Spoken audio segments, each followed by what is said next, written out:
All right, everybody. Thanks for joining us this morning. I really appreciate you taking the time on a cold, wintry day. I know there's a ton of other things that you could probably be doing right now, but we're all kind of stuck inside. So here we go.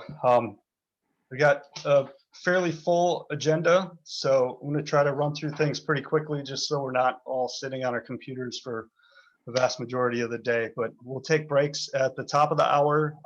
Again, try to keep yourselves muted unless you need to speak. Feel free to use the chat box if you have questions. I'll try to monitor that. If you want to, I think there's a function where you can raise your hand, I believe. You should see a button down on the bottom that says, let's see here, it says reactions. Well, I guess that you can, no, maybe it's, I forget where they moved it. Maybe we have too many people.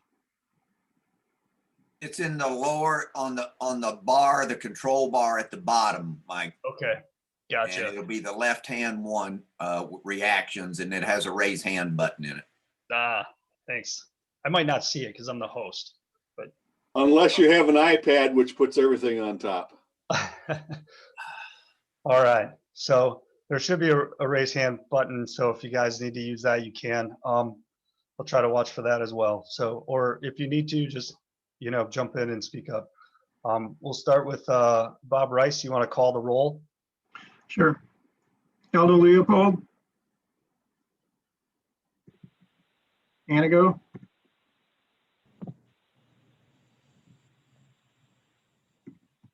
Blackhawk.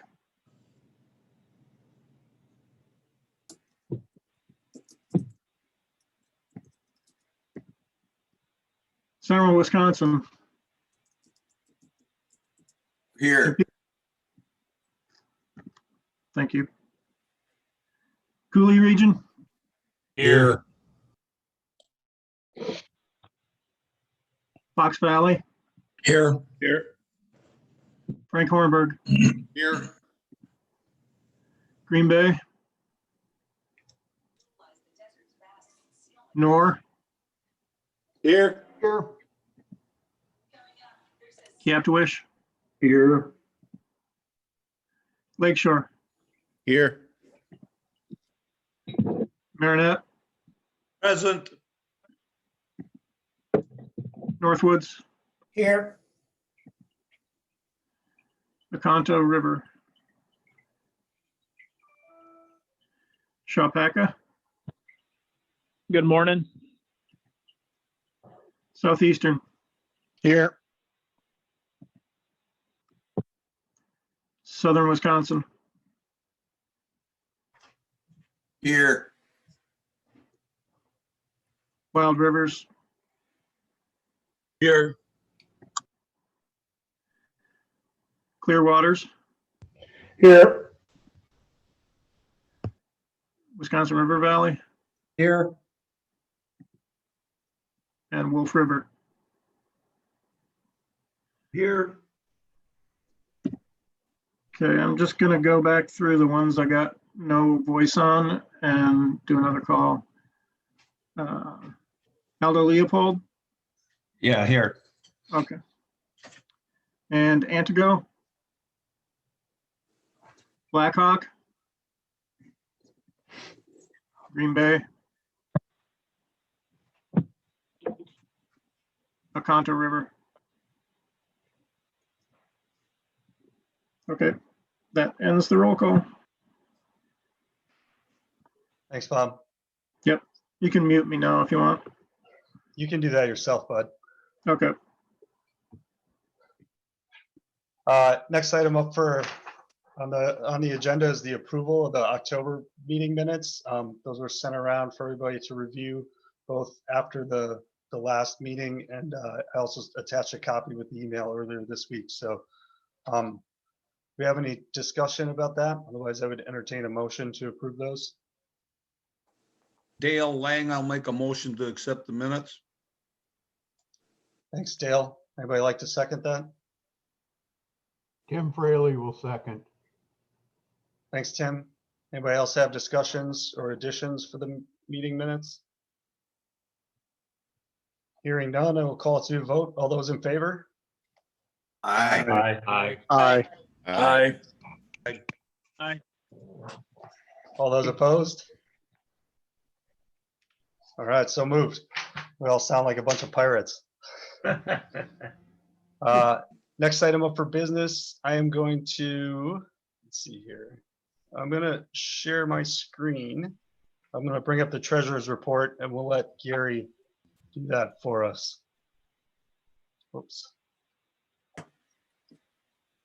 Maybe.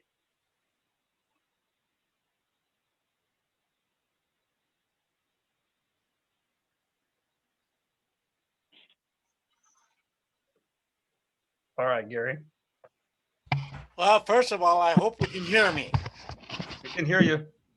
but I can't, my laptop doesn't have the bandwidth or whatever, so, and I even shaved and everything for this meeting. So you can see my smiling face. But anyways, we all know what the issues that are going on with this pandemic here. So this is what I have come up with. Right now, you can see where the amounts are, 227,894 on hand right now. Out of that money, dedicated funds are Friends, as stated, Watershed Access, as stated. Both them CDs are dedicated to a memorial and endowment account. We have committed 15,000 to the lobbyist and $2,605 towards our veterans fishing trip for a total of $150,800 plus. Besides those funds right now committed, we have $20,000 is committed to Friends grant, $8,000 to the Watershed Access Fund grant. And this is really, really, really difficult for me to do. And erring on the side of caution, I think we need to commit $23,000 as quote unquote operating expenses, which includes operating expenses and whisk trout and other things that we would normally spend money on, for a total there of $51,000. So that means that total dedicated, committed, and budget is $201,803.75. Currently, that leaves us available as of right now today, $26,000, give or take a few bucks. Plus, donations from state chapters to the council are coming in. Estimated income for the period of February 1st this year till January 31st next year, I estimate that at $36,000. Quite frankly, I am very conservative with that number. We're getting a lot of donations through Whisk Trout that are going into the general fund, and I'm sure that's going to increase. But those are the ones. My income in there is mostly a few dollars from Whisk Trout, around $12,000 from the license plate, which is actually holding steady, and I estimated $11,000 from national rebate. However, again, I was very conservative of that. And that leaves us available funds, projected available funds for the period of $62,000, give or take a couple bucks.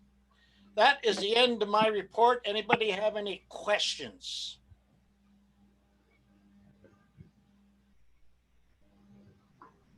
Yeah, Gary, this is Mike. And I apologize for not taking a look at this earlier in the week when you sent it over. I would have raised the question sooner, but I believe when you totaled up your committed funds, when you were figuring out the total, like current available funds, when you added up the committed funds and the dedicated funds and then subtracted that from what we have in the accounts, I think you counted the Friends in the Watershed dollars twice, because you have those dollars in the dedicated funds, and then they also show up. There's like another $28,000 in Friends and Watersheds that shows up in committed funds, and both of those totals got subtracted from the overall total. And I don't think it works that way. So I think we have an extra $28,000 to play with.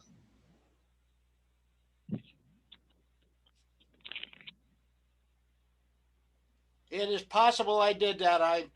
I'm trying to figure this out in my head now. So you are possibly you probably are correct. When I heard from Kim what it is, I was all right. That could So be.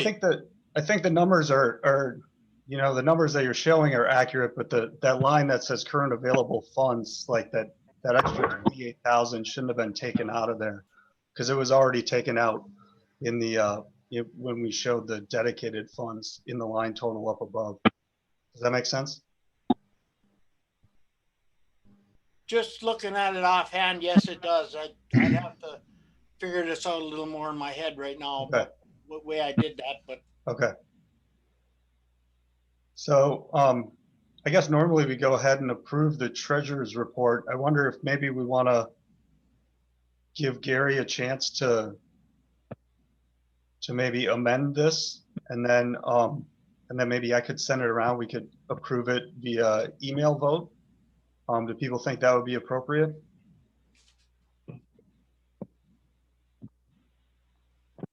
say yes. I'll make a motion that we wait for Gary to amend Okay. and then approve by email vote. That would work for me. I second that motion. Okay. Thank you. Any further discussion? Hearing none, I will call that to a vote. All those in favor of allowing Gary to amend this treasurer's report and then resubmit it, and we will vote again via email, say aye. Aye. All those opposed? All right, that sounds good. And Gary, I'll follow up with you just to this afternoon after the meeting to help you get it cleared up, to show you what I'm All looking right. at. Thank you.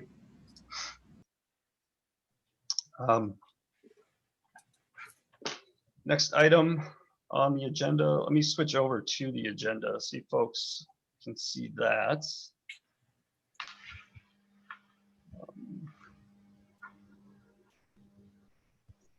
Give me a second here. All right, so we have an expenditure request. I'm not sure if Henry was on this morning, but so a few years ago, Henry wrote an amicus brief on behalf of the council in the Lake Beulah case, which had to do with high capacity wells and groundwater pumping. That case has kind of been kicked back and forth, and it's actually been brought back out and sent back to the Supreme Court. And so he has had to print and mail another copy of that brief to the Supreme Court. And I think his law firm requested that they be reimbursed for that. And I think, if I remember right, the last time we did it was about $150, but I threw the $200 amount out there just to kind of cover everything. So if anybody has questions about that, I would try to answer them. Otherwise, I would entertain a motion to approve the $200 to reimburse Henry for that printing and mailing. I make a motion to reimburse Henry Colts for that printing and mailing. Thanks, John. And I'll second it. This is Kim McCarthy, but Mike, I also have a question. Yes, Kim.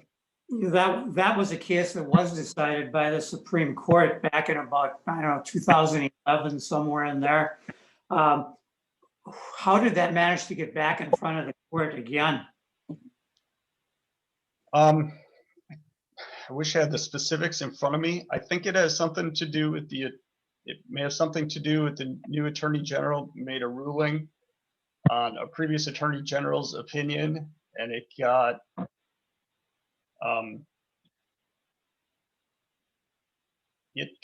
appealed. Well, I really should, I need to do some more research on that, Kim. I'm not quite positive. Okay. I'd have to Yeah, look in. it just I don't seems curious that a case that's already been decided by that, by the Supreme Court would end up back again because it had definitely been decided then. So it just seems a little curious to me. So everything that, I know that, hey, this is John. I know everything that predated the removal of the high capacity well total impact purview caused people to just automatically get high capacity well permits. When that happened, I believe that was in 2014. So luckily for all of us, I believe the Evers administration last year said that they want the DNR to look at the total cumulative impact of high capacity wells. So what we're dealing with is we're dealing with an oscillating situation where every time the executive branch here in the state changes that cumulative impact decision, it triggers so that the judiciary can relook at cases.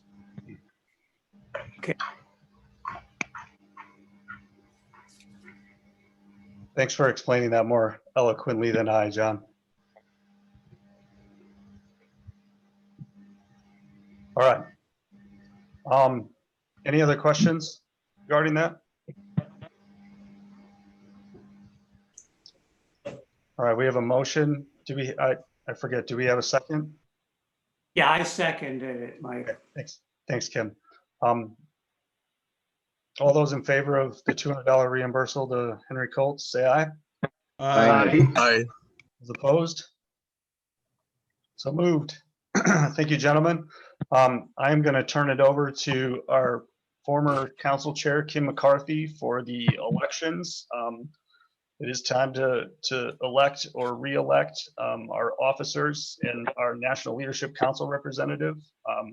Minbeck is eligible for 3 more one-year terms, and the officers are all eligible for 1 additional term. So with that, I will turn it over to Kim.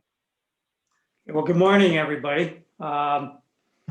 In a moment, we'll open this up to nominations, and Mike has already covered the first part of it. The council officers will all be 2-year terms, and the National Leadership Council is a 1-year term. So let's start with the council chair position. The state council is nominating Mike Coor for another 2-year term. At this point, we'll open the floor for nominations. Are there any other nominations for the position of state council chair?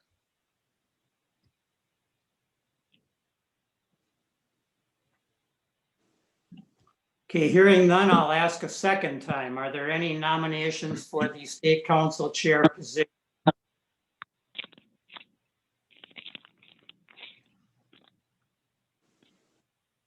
Okay, we'll continue with the nomination for the state council vice chair. The state council is nominating Scott Allen for that position. Are there any other nominations from the floor for the position of state council vice chair? Okay, I'll ask a second time. Any additional nominations for the state council vice chair? Okay, let's move ahead to the state council secretary. That position is currently held by Bob Rice, and the state council is once again nominating Bob for a second 2-year term. Are there any additional nominations from the floor for the office of secretary? Okay, hearing none, I'll ask a second time. Any other nominations for secretary? Okay, if not, we move on to the state council treasurer position. The council is nominating Gary Stoichkov for an additional 2-year term. Are there any other nominations from the floor for the treasurer position? Okay, I'll ask a second time. Any additional nominations for the treasurer position? Okay, hearing none, we'll close those nominations.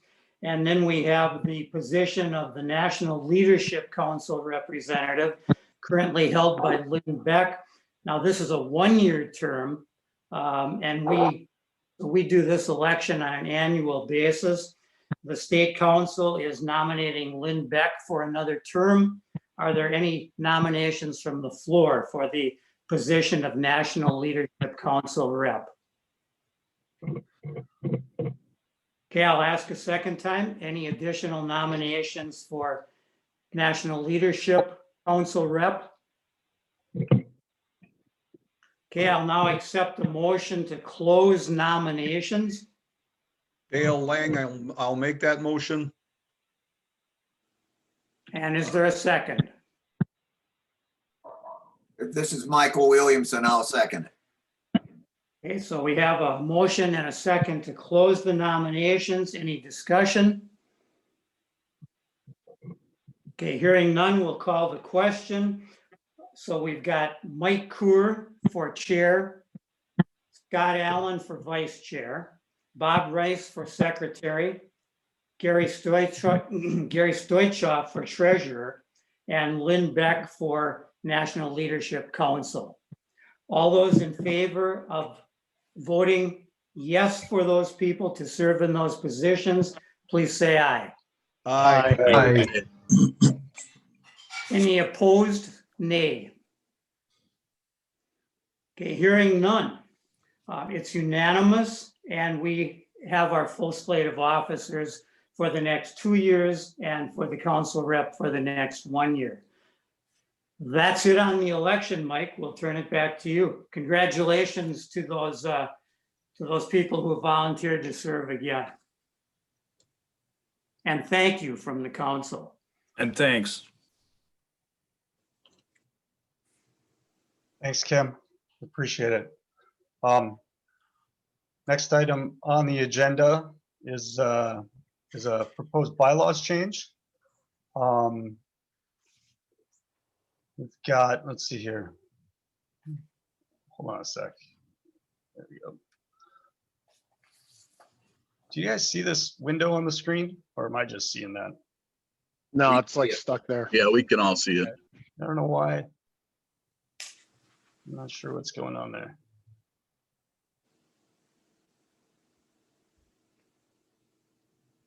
Keeps disappearing and then popping back up. I'm not sure what's going on. I apologize for that.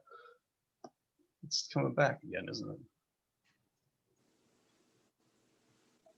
Doesn't.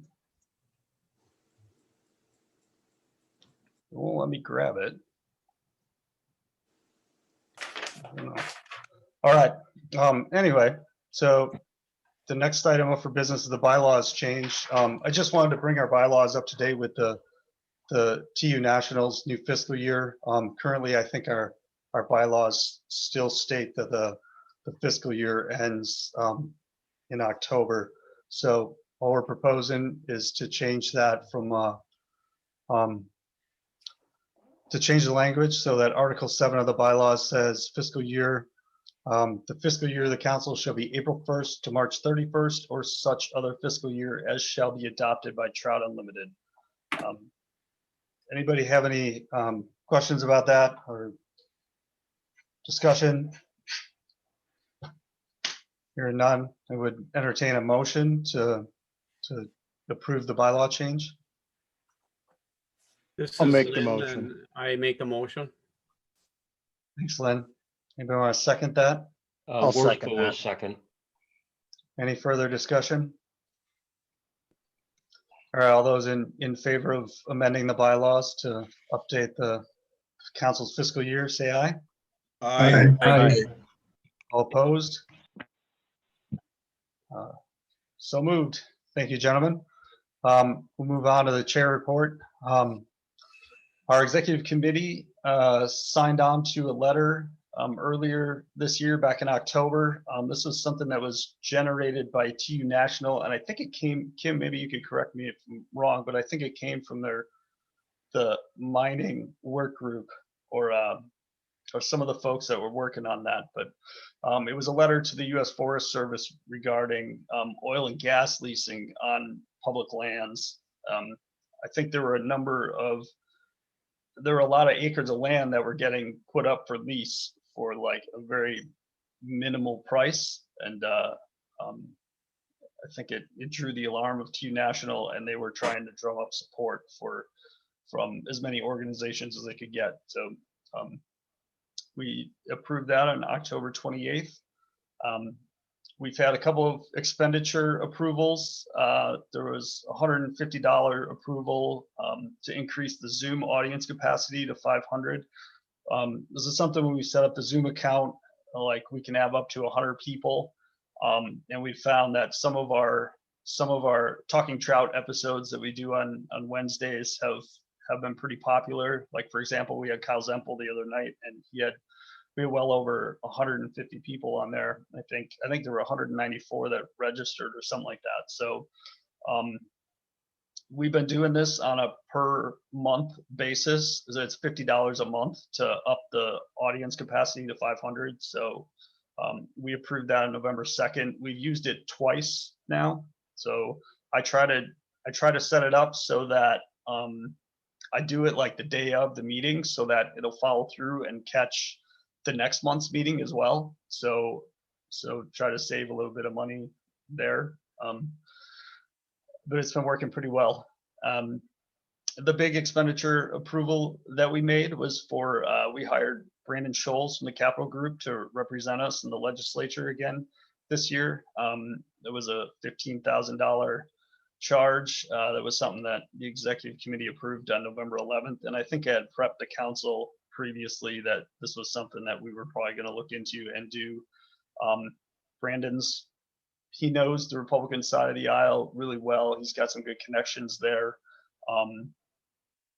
He's been a great force for us to have in the Capitol, and we're really starting to make a name for ourselves in the Capitol as a pragmatic organization who's looking for solutions and a group that's willing to work with anybody to improve protections for our waterways. So that's something we're going to continue to build on. We've got a huge push, which we'll talk about a little bit later.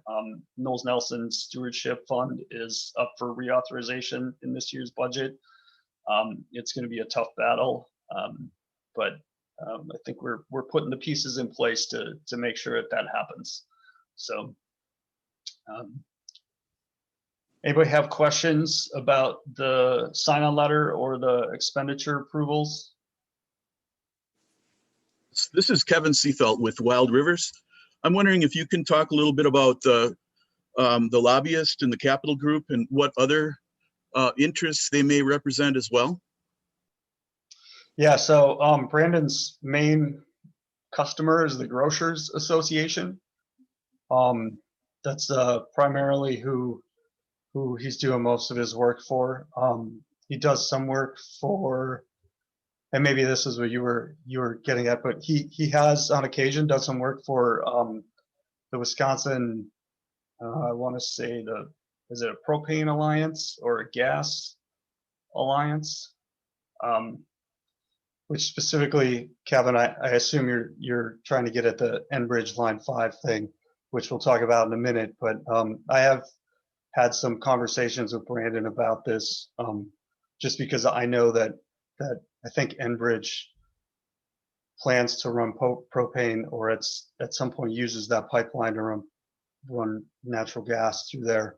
And I wanted to make sure there weren't any conflicts of interest with Brandon representing us, and there should not be. So, did that answer your question?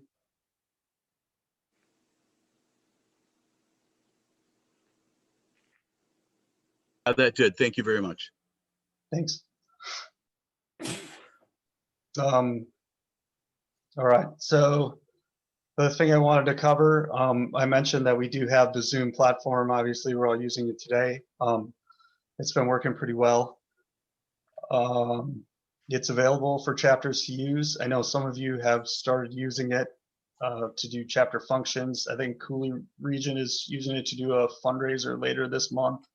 I know Fox Valley's been using it to do chapter meetings, and some of the other groups like Lakeshore is looking into using it as well. So we're glad to see that. The purpose of the state council taking this on was to make it available to chapters, and something we want to continue to do. So I've been trying to be good about on our state council website under the calendar of events, when somebody does request to use it, to go in there and put it in there so that you chapter leaders, if you're interested in maybe using the state council Zoom account sometime for an event or a meeting, that you're able to go in there and look and see what's already scheduled and make sure it fits within the time frame. So, and we've primarily been using it for those engagement and outreach events, but I think we're going to start using it a little bit more for some of the committee meetings as well. So, which is a good thing.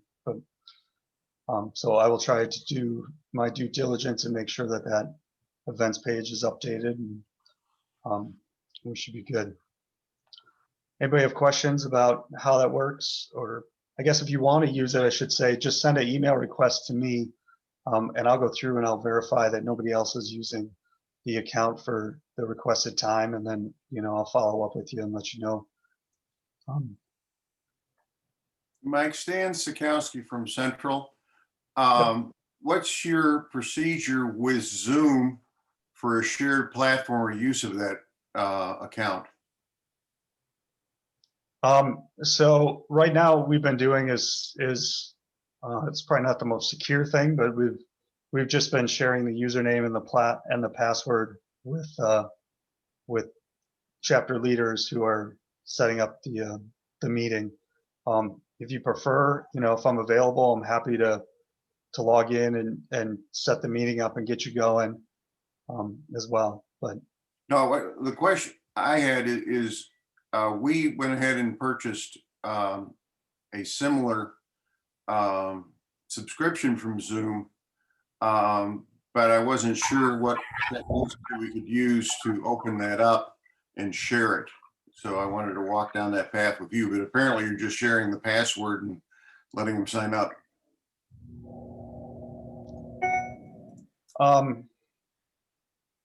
Yeah, I'm not quite sure I understand what you're asking, Stan. But you have your own separate account? We do, and typically Zoom wants to restrict us to the use of that account rather than sharing it with other parties. Oh, I see what you're saying. They get a little fussy, like to sell a lot of them. Yeah. Yes, and so that we found, that's the workaround is that we need to share. We have the chapter leader that you requested log in as the state council on the Zoom account. So that's the workaround that we've been using so far, and so far the chapter leaders have been good. I haven't seen anybody abusing that privilege or anything like that. So, and the Zoom gods have not given you a hard time yet. Nope. No. Good. Thank you. Hey, Mike, this is Dave Breathour with Blackhawk. Do we contact you? I mean, I'm lucky I even figured out how to get into this meeting today. But can I contact you with how to set something like that up? Would that be the way to go? Yes, absolutely. Okay, thanks. This is Fred from Cooley Region. We've used it, I don't know, 8 times probably. It's been a great resource. It has the sharing arrangement has worked just fine. The ability to go look and see what all the other chapters that are using it for on the council calendar is really a great side benefit of everybody sharing it. So just a thank you from Cooley Region. Thanks, Fred. Yeah, I'm interested to see. I know you guys have a fundraiser coming up this month. I'm interested to see. I hope that goes well for you. So we're happy the council can make that available to our chapters. I know it's been really tough on you chapters this year. A lot of you have had to, for this past year, had to cancel fundraisers, and things are just not the way they normally are. So the council's trying to do things that they can to help you stay engaged with your members. So we will continue to do that in the future. In the spirit of that, I see that Jason put up a link to our virtual banquet. We are going to kind of take a different tack this time and just ask for donations and do the presentation and so on. But we'd love anybody that has the time available to join us. Link is in the chat. Thanks. Somebody else have a question? Yeah, this is Melissa. I just have a logistical question about using the, sharing that Zoom account, and that is there anything like scheduling the time that we would want to use it so that there's no overlap? Or I'm just wondering, like, logistically, I think we did get our own, we have been using our own Zoom account with Wild Rivers, and I'm just wondering if, you know, don't know how those logistics work, how simple, or, you know, if it creates, if there's any overlap, or you ever have issues like that with scheduling meetings or scheduling times. Yeah, so I mean, if you're using your own account, you should be fine. I mean, the only issue we're going to run into, and I should apologize to the folks from Captuish, but the only issues that we run into is if we're jointly putting on events at the same time. And I know when we started our Talking Trout meetings on, like, we picked the first Wednesday of the month, and that was one of the things that they had their local chapter meetings already set up for that specific time as well. So there have been some issues like that, but as far as we haven't really turned anybody away from you know, I haven't had a problem with the scheduling issues. So. Okay, yeah, that's I was asking more as far as, like, if people are sharing your account, like if we decided to go with, like, let our own Zoom go and share the account that you have, like if it's just a matter of scheduling when we would use it. Yep. Yeah, absolutely. Okay. Yep. Thanks. Yep. Yeah, so I would, before you guys let your account go, if you want to jump onto ours, like, there are a couple of chapters, like Cooley uses it on a regular basis, Fox Valley uses it on a regular basis. So they've, like, penciled in, you know, for the duration of, like, up until summer, I think, you know, they're basically their monthly meetings. So just check with me ahead of time and I can, you know, let you know what dates are kind of filled. So, and they usually do it the way most chapters do it. We're like, hey, we meet on the third Wednesday of the month, or the second Tuesday, or, you know, whatever it ends up being. But to date, we haven't had too many problems with things overlapping or anything like that. So Thanks, Mike. yep. I will say, you know, we got our Zoom account on a discount for like $120 for the year. Like, that's a pretty minimal cost expense to a chapter or a council to be able to use the platform for a full year. So, you know, I guess that's up for each chapter to evaluate, but, you know, it's not that costly if you're going to hold monthly meetings. I think it does help because you draw in people who otherwise would not may not normally be able to attend your meeting. You know, they may be able to hop on virtually. So. Right, that's a really good point, and I think it's working really well for us. And gosh, wouldn't it be awesome if we planned an event that we anticipated having more than 500 people, and then maybe we could we could call on the state council's account to do that. Yeah. Yep. Yeah. Yeah. I think a lot of the base plan is like 100 people is what you can get on your account. So yeah, if you've got an event you think is going to draw more people than that, like, talk to us and we may be able to help you out with that. Or, like I said, it's $50 a month to increase your audience to 500. So, you know, maybe at that point, if your chapter already has a Zoom account, maybe you just spend the extra $50 that month. That's a lot cheaper than renting a banquet facility. So, something to think about. Anybody else want to have questions about the Zoom platform and how the council's utilizing that? Does somebody else have their hand up?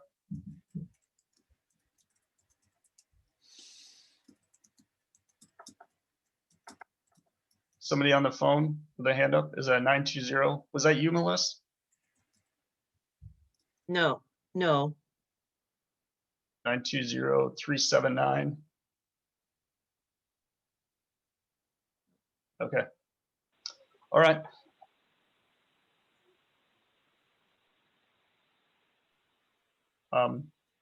Moving on then, I guess. So I wanted to leave this on the agenda. This was on the agenda from last time, and I kind of left it in there just a reminder for me. We do have the Five Rivers Club Midwest Rendezvous. We dedicated $1,000 towards that. TU National has some additional money set aside for that rendezvous to happen. Last year, when we called it off, we tentatively were thinking that we would reschedule for September of 2021. I'm not sure if that's gonna happen. I know TU National has already called off the national meeting and all their regional meetings for this year, and it wouldn't surprise me if just out of precaution that we held off on doing that rendezvous until the spring of 2022. But just wanted to throw that out there, that it's still something that we plan on supporting and making sure happens. So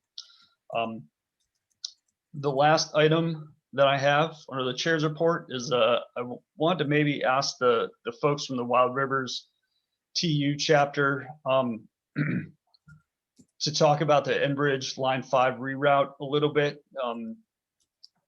Melissa or Kevin, if you feel comfortable, if you wouldn't mind maybe taking a minute or two and talk about, or I guess Bob Rice too, if you want to talk about the issue that you're facing up there and the resolution that your chapter recently signed. Melissa, can you take this?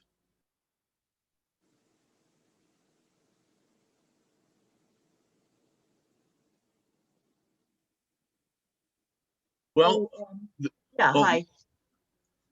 So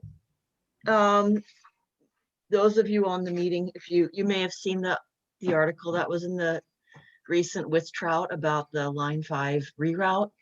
So as you all probably know, Line 5 travels through northern Wisconsin, through the Bad River Reservation, and due to litigation with the tribe, the company has decided to pursue a reroute of the line around the reservation in the event that the litigation ends in their decommissioning of the line through the reservation. So the reroute would go, I wish I had a map handy for you, but well, if you, yeah, so, and I actually could, if you wanted to share the screen, I could find that, but actually, would that be an option, Mike? I can pull that up really quick. Yeah, I just gave you the option to screen share. Let me. Okay, let me just locate that. I'm gonna stop sharing my screen and I'll give you a minute to pull that up. That's Okay. probably more handy than maybe looking at the resolution itself. Yeah, I think so too. So, okay, I have that. Now let me go back to Zoom, and is there something that I need to do? So I think there should be a green okay. button on the bottom now. Yeah. Okay, so you should be seeing it now, I think. Yep. Yeah, we can see it. Okay. All right, So Talking Trout, it's another first Wednesday of the month, 8 o'clock. We're ready to go. We got a great speech. Hey, that was weird. okay, so this is the map of the reroute, and you can see where the line goes. You know, Ashland is to the west, and the reroute would take the line around the reservation, but also still remaining within the Bad River watershed. So there are a lot of organizations in the area that are starting to organize around this issue right now, where the issue is at. And if you, like I said, if you saw the article that was published in With Trout, I tried to give an update of sort of where the issue is in terms of permitting status. But right now, there was a hearing in July about the scope of the EIS that the DRNR is going to draft, and also about the wetland and waterway permit that they've applied for. And right now, that environmental impact statement is in the process of being drafted. It was thought that it would be ready for public comment in February, but it looks like it's going to be more like April or May. And in any case, this map makes really clear the number of waterways that this line is going to cross. And we had a presentation from the environmental section lead from Great Lakes Indian Fish and Wildlife Commission I think it was at our last meeting a week or two ago. And their focus is really looking at the impact on really small headwater streams. I mean, you can see there's a lot of named designated trout streams that the line would cross, 17 actually at 46 different crossings.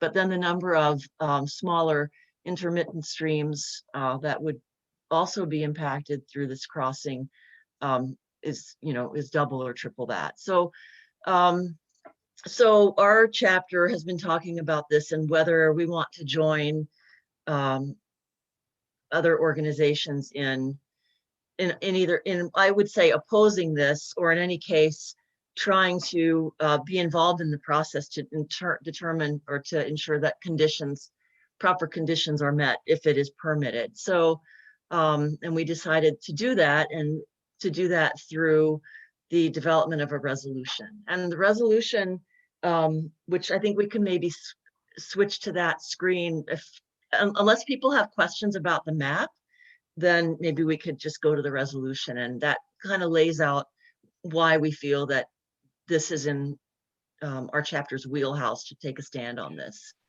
So any questions about, yeah. Do we know exactly why Bad River doesn't want the current route used any longer? Have they specifically said why? Is this a treaty-based situation? Is this like, are there a bunch of leaks on the reservation where like Enbridge is not holding up their part of the bargain?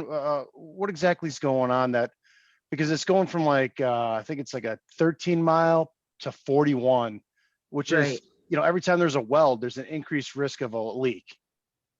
Yeah, absolutely. Yeah, there's a couple of things going on there. A number of their easements along the right-of-way have expired.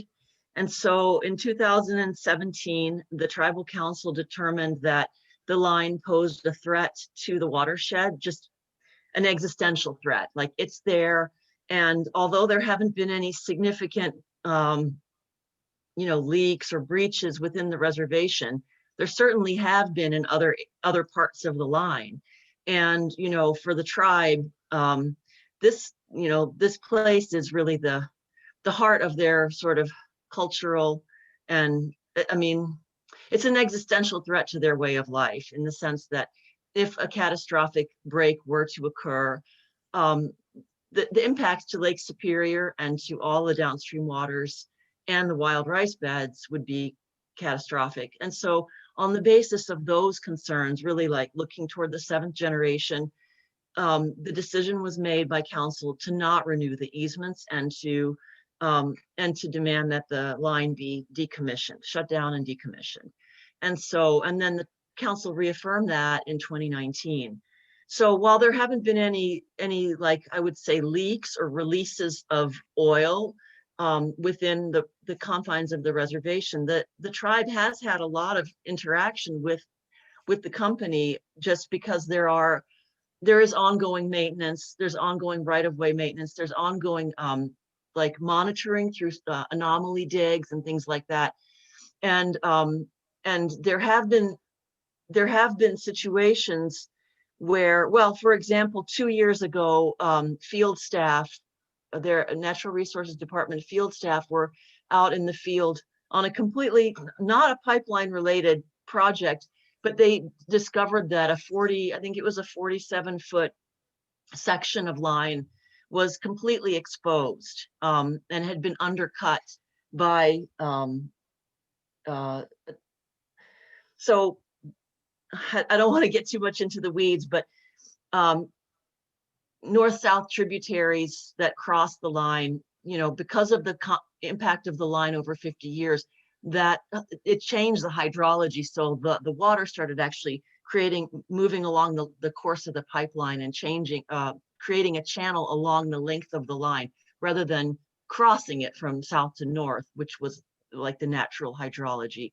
And in the end, basically cut a ravine over time, such that this 47-foot line was exposed and unsupported. And so the company was contacted, they developed a fix, and that fix turned into a complete debacle and ended up with, basically like a half a football field. Well, that's a bit much, but full of the hillside was riprap. There was another, during an routine anomaly dig, or not an anomaly dig, but during a routine aerial patrol by helicopter 2 years ago, the helicopter crashed, resulting in a fatality. And, the pilot was killed, and, it became a hazardous site because of the releases of everything that was, in the helicopter, the fuel. They've also, they were bringing like polymats, which sounds really benign, but they're pretty large. They were going to be doing some work and they needed to put this polymat down for the heavy machinery, and they were transporting them in by helicopter. They dropped them and they're just out there somewhere.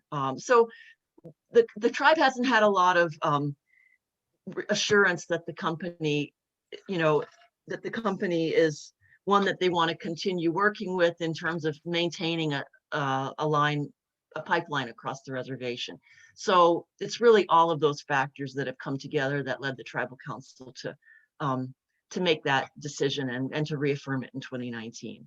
So that case is currently in litigation, and I'm not really sure what the timeline is for litigating, but I think it's at least a year out. So does that answer that question? Yes, thank you. Okay. And I should just, in the sake of disclosure, I do work for Bad River. I'm the water resources specialist, but in bringing this information forward, I just want to be clear that I'm doing that with, well, I'm not wearing a hat, but if I were, it would be my, my Wild Rivers TU hat, not as a proponent or an advocate or, of the tribe right now. It's just me. Tim, did you have a question?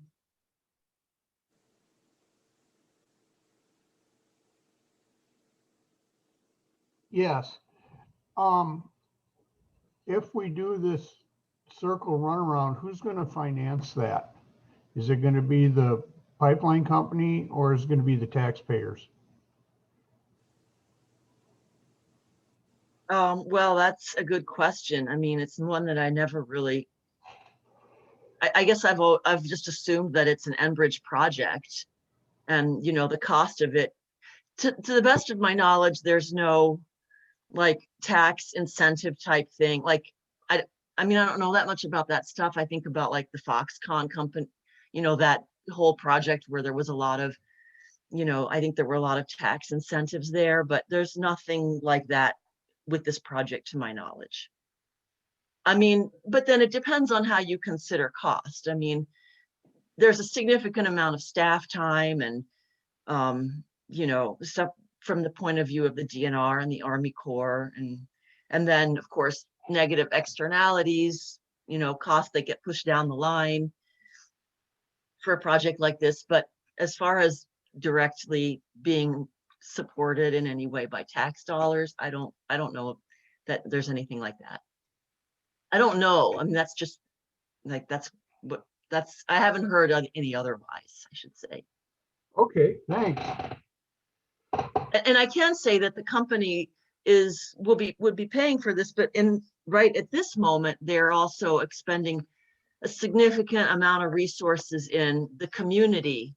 They've purchased parcels they've purchased parcels, and they've worked out easement arrangements. Much of the line in Iron County is through easements with the it's through Iron County Forest. And then they've purchased parcels where the line would go. So in fact, about a year ago, there was a lot of concern that there may be an eminent domain issue involved if they were going to need to try to, utilize that in order to get all of the parcels that were required. But since then, they have been able to make arrangements in one way or another so they have access to all the land they want, or that they need. And there's a lot of other investments that they're making in the community, like, supporting the Copper Falls Friends group in building some new trails and, supporting the library in Mellon and, but basically building a lot of social capital. I mean, doing things that are helpful to those communities, but which they would not be doing if they weren't planning a reroute there. I mean, I guess that's just the cost of doing business, but that's part of the dynamic of what's happening up here. And Melis, I have two more questions. The first one is typically my understanding, I know like west of Mississippi, if a pipeline moves through an area, it becomes an out of bounds area for sportsmen where we typically aren't allowed to fish or hunt in those areas. Is that the same with Line 5? Well, the right of way trespass law, Kevin, maybe you can speak about that a little bit as well, but the law that was passed about a year ago that created a trespass to cross up like a pipeline infrastructure right of way. That's actually an issue that's at play here. And that's one of the things that we are, as a chapter, are interested in learning more about and how that would impact like access to fisheries. And during John Coleman's presentation to our chapter meeting, that's something that he's been looking at. And I think he's been doing some calculations at looking at the reroute and where the fishing access is, and determined that there are certain spots that would require, was it something like 80 miles additional to be able to access places in order to not cross these right of ways? And Kevin, can you chime in? Because I have a notoriously terrible memory for details. Liz, can you put that map back up just for a second? Yeah. I think if you just, let's see here. Do I still need to screen share here? Yeah, I think I Where took you is down. it? Oh, here we go. Yeah. I put the resolution up, sorry. Okay. No worries.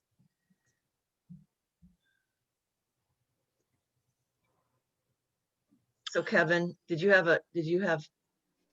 Well, it's not coming up, but oh, it's not? No. Oh, you know what? Okay, sorry. Hit the. I forgot to hit the thing. Okay, sorry. I should be a pro at this by now. Well, first of all, our resolution does not even address the public access component of it. We wrote the resolution and passed it as a chapter. And then we had our guest speaker from Great Lakes Indian Fish and Wildlife Commission who brought that up and brought it to our attention. And since that time, we've also interacted with another agency who's concerned about that. But in the map, when you get in the, so it comes through Ashland County and comes around, and then if you see where the reservation this is Copper Falls State Park. There's Copper Falls.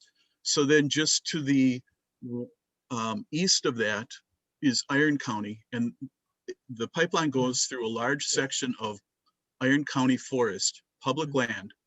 But where the pipeline goes through on those trout streams, from where you would park to where you would fish, there's a I think John Coleman said something like you'd have to go around 84 miles to get to some of those fishing spots to not be in violation of the felony trespass law. So that's a big issue for sportsmen, hunting and fishing. And then also in his presentation, one of the other things he talked about was there's hundreds of unnamed seasonal waterways that the pipeline, the Enbridge, does not have to follow the same protocols for, but they all feed into those trout streams and the Bad River watershed as a whole. So he said in and of themselves, each individual one might not be that greatly impacted, but if you take hundreds of them being impacted, it would be a very big deal. So he's working with the Army Corps of Engineers to try to get them to reclassify some of that waterway. anyway, it was really complicated. But in the end, the pipeline takes Canadian tar sand oil through the US, through Minnesota, Wisconsin, and Michigan, and then it goes back to Sarnia, Canada, to be processed and shipped out. So we receive very little benefit from that pipeline. Yeah, thanks for bringing those points to our attention. I know we're getting close to we're actually past the top of the hour. So I know Kim had a question. We're going to go to Kim, and then I want to talk briefly about the resolution, which I sent out via email. So I think we could probably handle that via email or a future Zoom call. So Kim? Mine's been answered, Mike. I was just wondering if it carries Canadian tar sands oil, and Kevin just addressed that. I would also just add that Yeah. from what I understand, that it also carries, and it may be the majority of it, I'm not sure. It depends on who you believe, but a lot of it also comes from the North Dakota oil fields, oil and gas fields, apparently, according to Enbridge. All right. I see Dave raise his hand. I'll let you go, Dave. I just got a question. Is the state council thinking of passing a similar resolution to the one that Wild Rivers is? Because I would think that would have as much or more impact since we cover the whole entire state.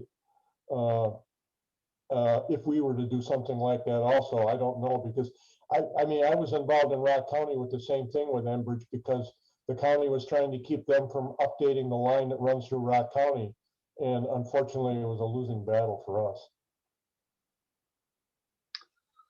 Yeah, that's a great question, Dave, and a nice little segue. So my intent, I give some credit to the folks of the Wild Rivers chapter. I think you wrote a very well-written resolution, and you did a great job of like laying out all of the issues without being antagonistic or too much of a not in my backyard type thing. So I know the chapter is looking for the state council to maybe come in and back them up on this, and so what I would like to do is put together, maybe like 2 or 3 of us get together and maybe use what the chapter has written as kind of a starting point. And I know a couple of the points are local chapter based, and maybe we give it a more like statewide regional, add a little bit of flavor to the document, and then bring it back to the council to have the council approve it. So if anybody is interested in getting involved in this and would like to help the council write that resolution, I will say, let's just get a hold of me, and I think it would be great if we could get that done maybe in the next month. It's something that I think I would circulate to all the chapter presidents, just because we're not going to have another state council meeting till June. But if we could put a draft resolution together and circulate it to everybody for comments, maybe tweak it if we need to, and then we could have our executive committee approve that. That would be the way to go. So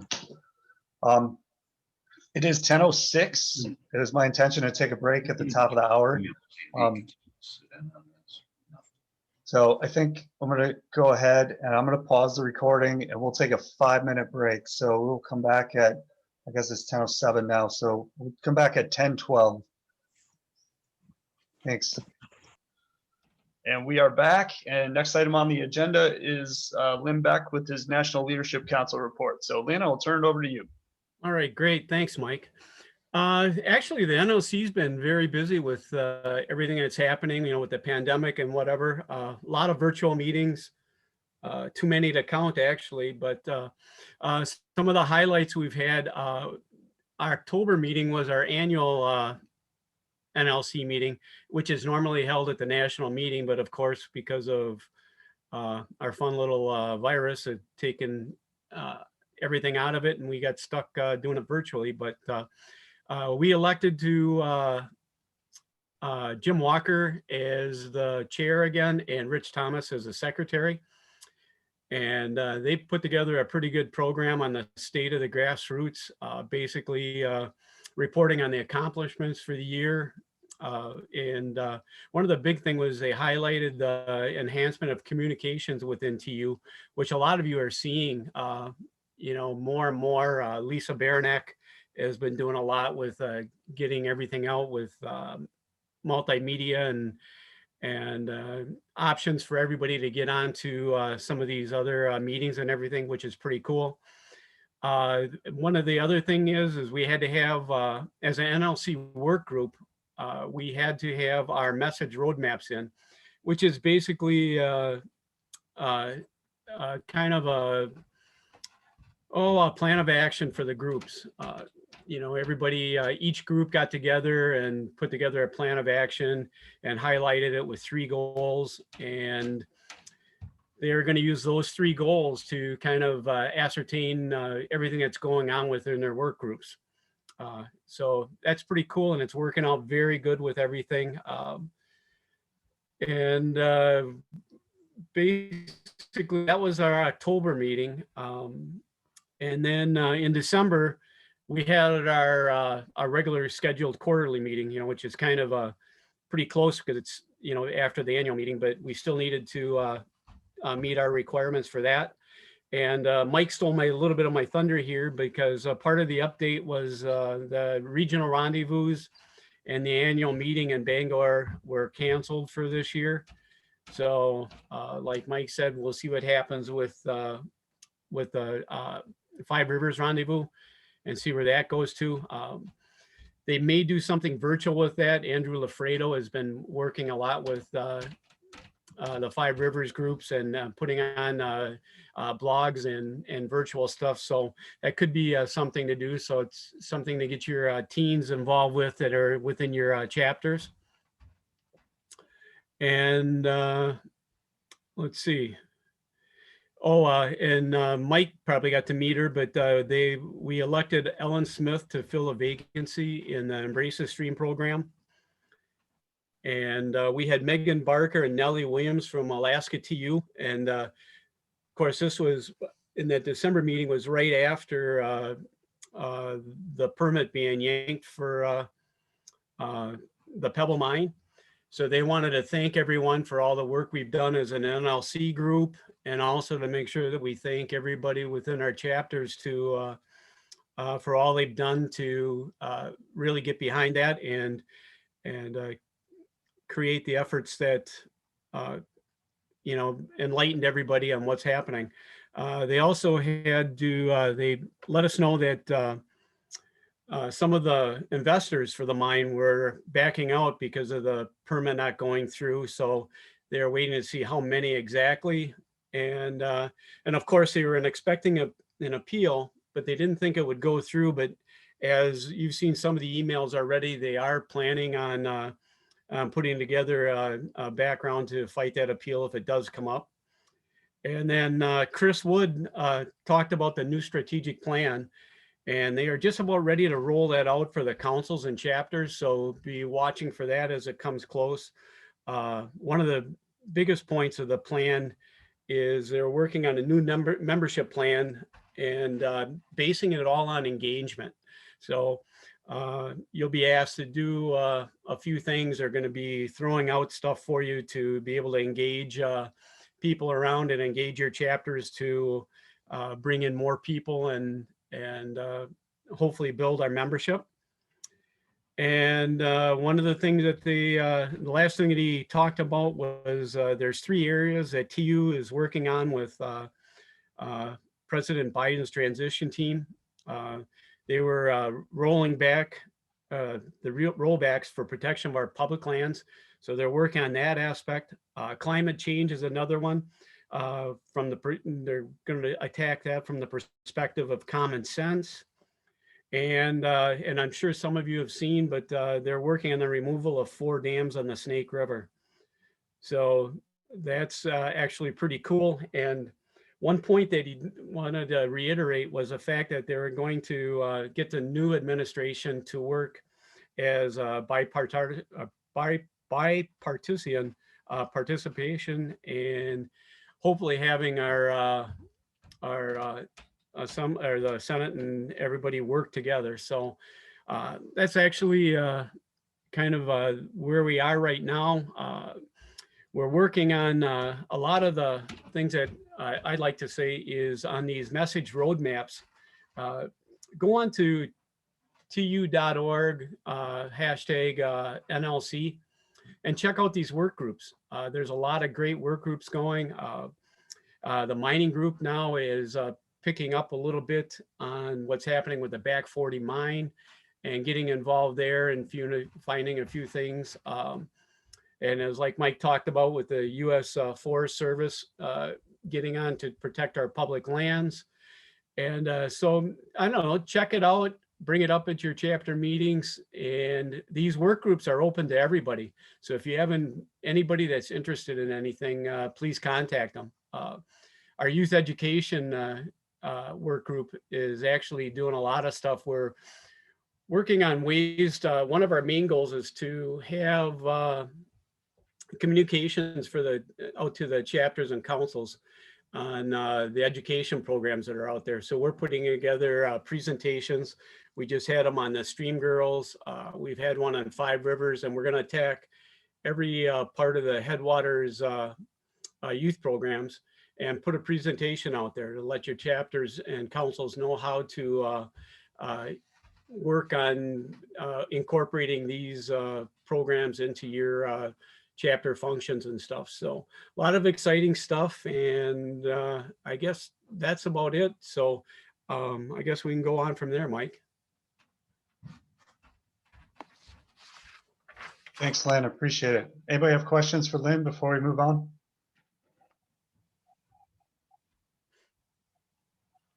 All right. I think you're off the hook. Lynn. Sorry. It took me a minute to get there. Okay. Sorry. Yeah, Lynn, just a quick question. So I may have missed this. You may have mentioned it already, but just I definitely like those ideas. I think that they're things that our chapter may want to pursue at least one of those kinds of ideas, or one of those kinds of projects. So where would we get more information about that? About like Stream Girls and things like that you just mentioned? Okay, Stream Girls, you can direct your questions to me, and then I'll get together with Tara Granke, who's the youth Headwaters program coordinator, and Franklin Tate, who's the Headwaters director. And any questions that I can't answer, I can push you on to those guys, and we can go with it. The big thing is and Jim Erickson was just on the Stream Girls one. And I have copies of those 2 presentations in video. If you want those, just shoot me an email and I will get you those 2 recordings. And so I guess hopefully that'll answer any questions you have, and we can go from there. And that goes for any of you if you want to have a copy of those last 2 presentations, which were actually pretty cool. One was just an introduction to Stream Girls, and this last one was kind of a Stream Girls one-on-one on what to do, what you'll need to get a program going within your chapter. So pretty cool stuff. Thank you. Yeah, Duke?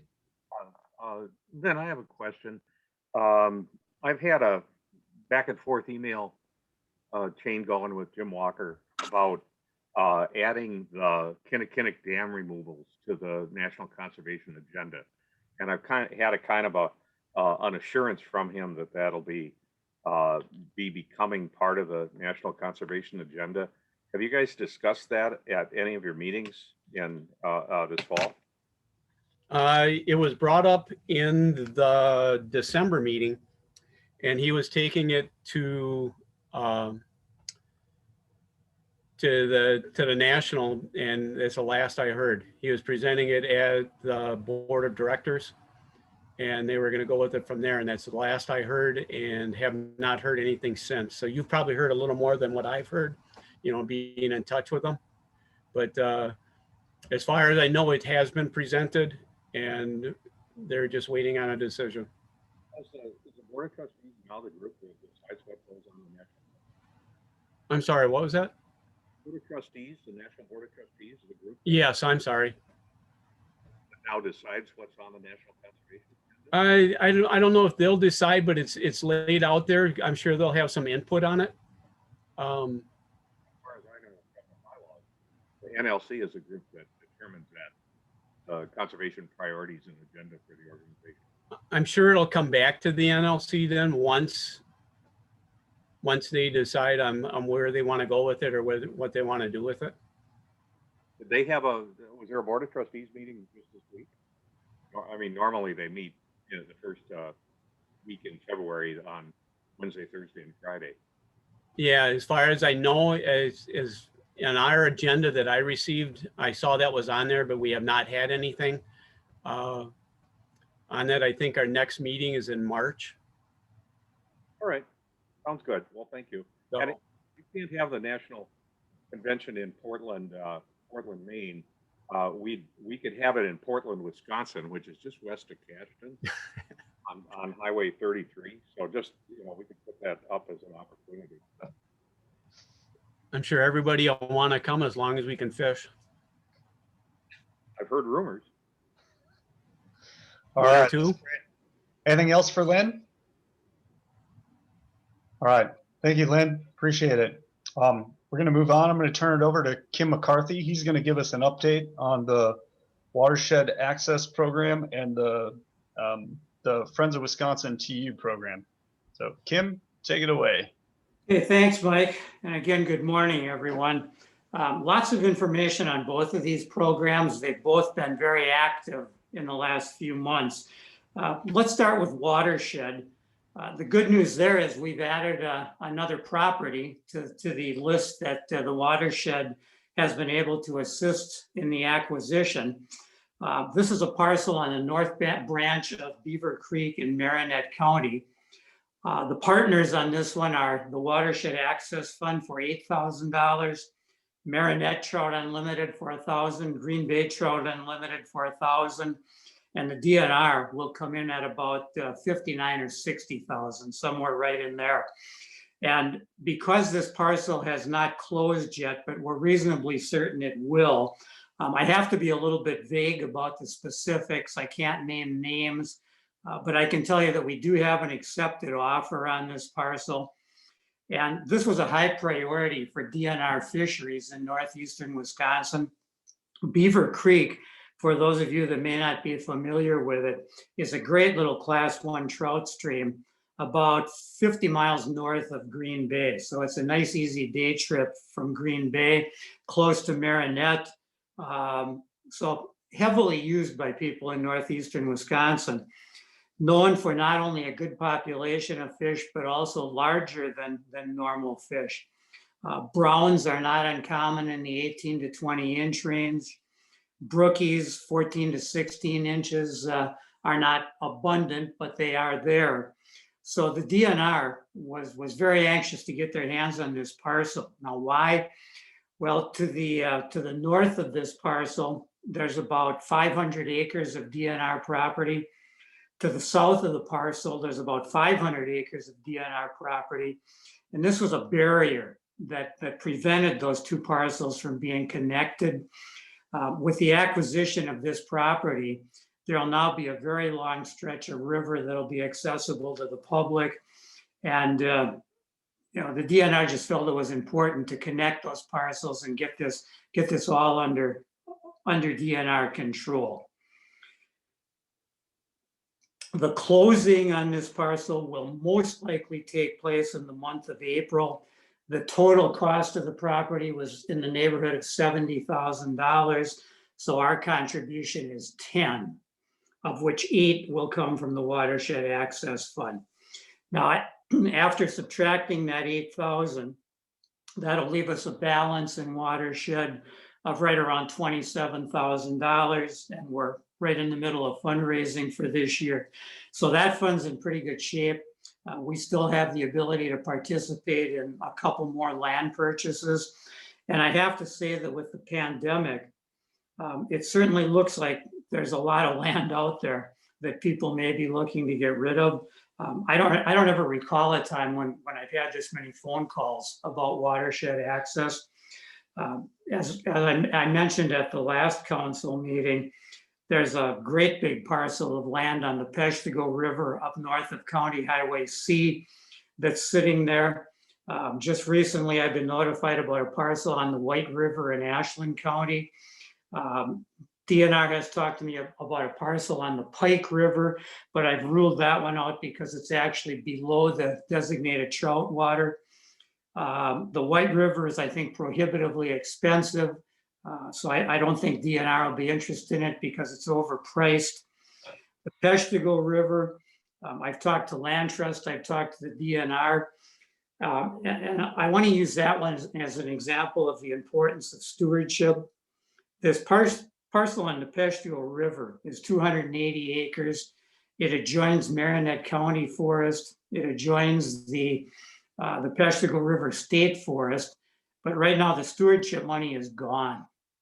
And should that fund not be reauthorized, there's probably zero chance that a parcel like this will ever be added to state ownership. If we can get some more money back in stewardship, there may be a chance that a parcel like this would actually get into state ownership. And it would be a very important parcel to add in that part of the state.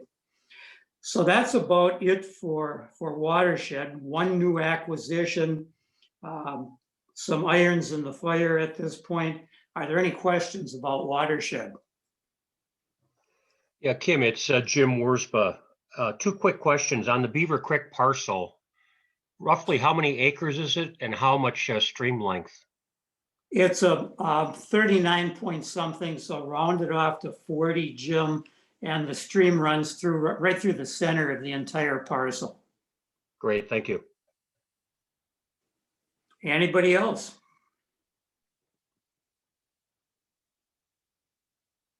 Okay, if not, let's move on to Friends. And with Friends, I want to start by congratulating the chapters that got grant requests in by the January 15th deadline. There turned out to be 10 chapters, and all of those turned out to be good, solid grant proposals. They've all been accepted. So the following chapters have been approved for Friends grants in the 2021 cycle: Antigo, Central Wisconsin, Cooley Region, Harry and Laura Knorr, Marinette, Oconto River, Southeastern Wisconsin, Wild Rivers, Wisconsin Clearwaters, and Wisconsin River Valley. So congratulations, those are all now approved grants. Now, those of you that have just been informed that you're going to get a grant, Gary Stoichkov.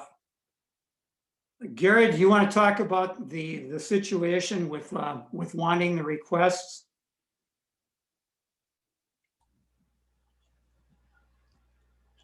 I think I'm on there now. If you have been awarded a Friends grant and you wish those funds, you will please send me an email as soon as possible.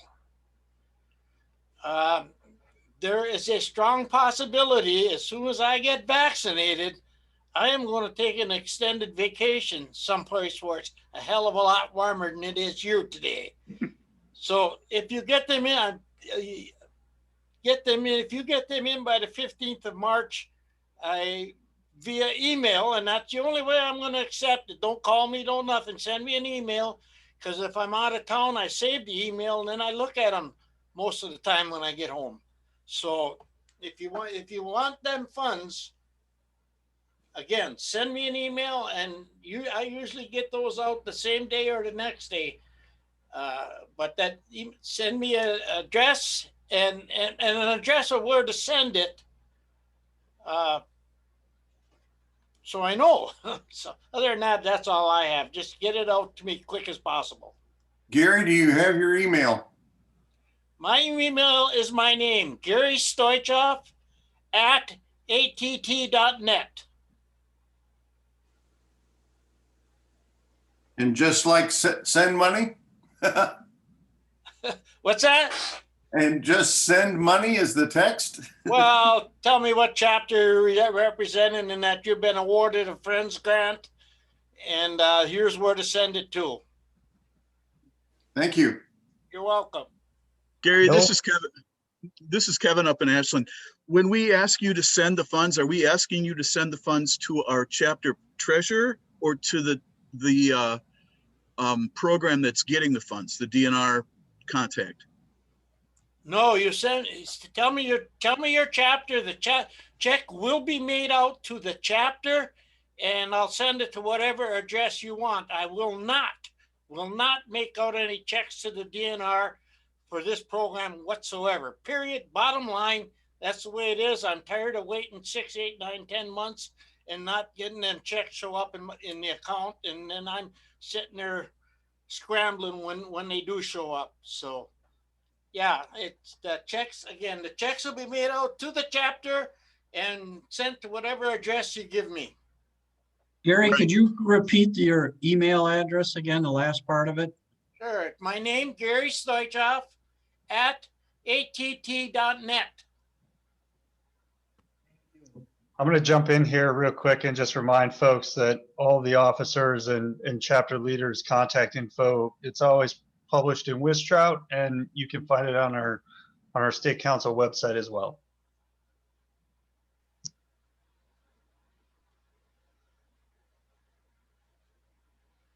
Okay, anything else for Gary before we move on?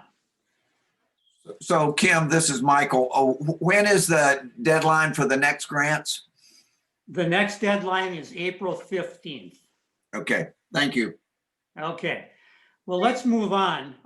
So we've just approved $20,000 in Friends grants, which takes the total in that fund down to $18,557. Just in the last week, I found out that we could have 2 additional grants coming in by that April 15th deadline. So in reality, the actual balance in that fund could look more like $14,557. That, if those 2 grants materialize, that means we would have awarded 12 grants this year for a total of $24,000. Now that's the good news, and we expected that Friends would be heavily used this year, especially due to the pandemic, when chapters did not have a lot of money laying around and were not able to hold fundraisers. We expected to see an increase. The bad news, however, is that $24,000 is not sustainable over the long haul. In a normal year, we take in somewhere in the neighborhood of $12,000 for the Friends account. That can certainly be higher in a very good year. But when we're giving out $24,000 and taking in 12, I think we can see that that's not sustainable. So I don't think the number of requests next year is going to be as high, but nonetheless, we're taking a good look at the Friends program, and probably at the June meeting, there's going to be a couple of changes proposed in the way things are now done.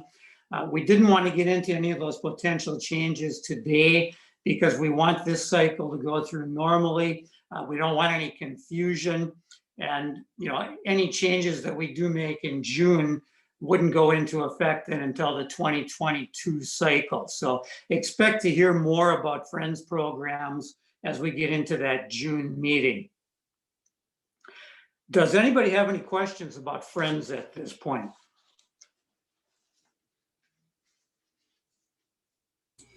Kim, I'll just say that if you want to advertise it on Facebook a little bit to try to draw some interest in donations, just shoot me an email and we can get something going there. Great idea, Jason. Thank you. Appreciate that offer.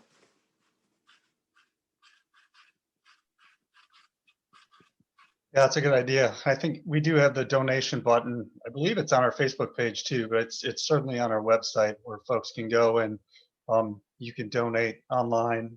You can choose if you want to donate to the Friends program or Watershed or general purpose revenue. So yeah, that's something we're going to look at doing in the near future here, is doing some more fundraising to make sure that those accounts are are flush with money and we can continue to support our chapter's habitat work. Yep. Now, it's interesting. We've never yet in the history of the Friends program had to turn down any chapter for a worthwhile grant. And we'd like to certainly get into a financial position where we wouldn't have to do that in the future. Now that's it for Friends. I just want to say one other quick thing, because we're also raising general revenue funding right now, and we're doing that in the same envelope as Friends and Watershed. And just an update on how that's going. Between the end of 2020 and so far the beginning of 2021, we have taken in roughly $4,000 in general revenue, which I think is fantastic. That leaves us a long way to go to the 25,000 that we're losing because we can't have a banquet, but it's helping a lot. We've got the rest of this year, so that's going pretty well. Okay, Mike, that's all I've got. Thanks, Kim. I appreciate all your efforts to make sure that those programs are operating properly and that, you know, we're doing the appropriate amount of fundraising. So with Can I that, jump next in on a the- second?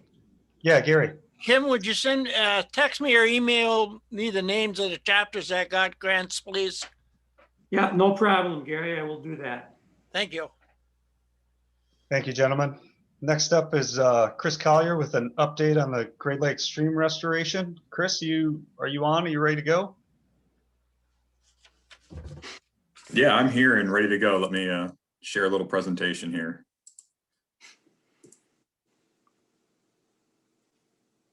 All right, can you all see that? Looks good, Chris. Yes. Yep. Yes. All right. So quick update here on the goings on of our Great Lakes program in northern Wisconsin. One of the things I wanted to highlight before getting individual projects, many of you have helped with road stream crossing inventories, which is the method by which we assess road stream crossings to see if they create fish passage barriers or not. In collaboration with Wisconsin DNR and U.S. Forest Service this past year, we looked into updating that protocol to give us the fish passage assessment, but also look at flood resiliency risks, since we've really started to see the benefits of using culverts designed to improve fish passage, also protect communities from flood damage. We especially noticed that in the 2016 and 18 floods in the northwest part of the state. So in that process, we ended up getting linked up with Michigan DNR, who were in their own updating process to the same protocol and coordinated efforts. And that resulted in it's a longer inventory method now, but it gives us our fish passage interest, but also gives us some actual data we can use to assess flood risks at crossings. But I think the coolest part from my end is it's now a online platform that you can download on your phone. It's called Survey 123. And it basically takes what used to be those paper forms that I don't know about you all, but I got tired when they would accidentally fall in the stream when doing work, and puts it on your phone or tablet. Once it's downloaded, you don't need cell service. It just takes a GPS point. So even in the middle of the Schwamigan Nicolay, I get enough signal to do one of these. And as soon as it's done and you get back to cell service, it'll upload. And the Michigan DNR, at least for the time being, is hosting this hub site. You see a picture up here. And it populates every single crossing that's been inventoried in the basin. So this gives us a great way to share our data without needing to pull together spreadsheets and maintain our own databases. And anybody can go on this website, which I can share the link, and click on a crossing they're interested in and bring up the information on it. If it's a fish passage barrier, what are the flood risks, and then also download photos taken during the inventory. So that's a really cool tool that's out there. With the new inventory, I wanted to throw out an offer that if anybody's interested in learning how to use it, I know the people that have helped develop this, including myself, are open to hosting training events once it's safe and feasible to. So something to keep on your radar. If you or members of your chapter are interested in learning more, we're happy to come out and set up a training day to get more of this on the ground and try to use it. It is called the Great Lakes Road Stream Crossing Inventory, not limited towards the basement. It's definitely applicable across the state. So even if you're not in a Great Lakes watershed, it's going to apply across Wisconsin. So jumping into 2020, we had another successful inventory effort. working with our partners to inventory trout streams. We focused pretty heavily on the Pemebelon watershed in Marinette County, but also did some inventory. I think we did the entire South Branch and North Branch basins of the Pemebelon. And we also did some inventories in Oneida and Florence counties. Interns were a big support there. They probably did 99% of the inventories, and part of the reason we're able to bring them on has been the support from chapters and the council on that. So thanks for that. And we're now in the process of using this inventory data to start prioritizing projects that we identified as pitch patches barriers with our partners. We also continued technical assistance work. Largely here, we've been helping with survey and design work. We continued helping the Forest Service survey a couple crossings, but we also have jumped out to help Florence and Forest counties with some crossing inventories. And I know we've been talking about Kim talked about the North Branch Beaver Creek. We helped the DNR, they did a crossing replacement there. Shoot a survey of that to show the benefits of the new structure. So that was cool to get out and do that, provide that assistance.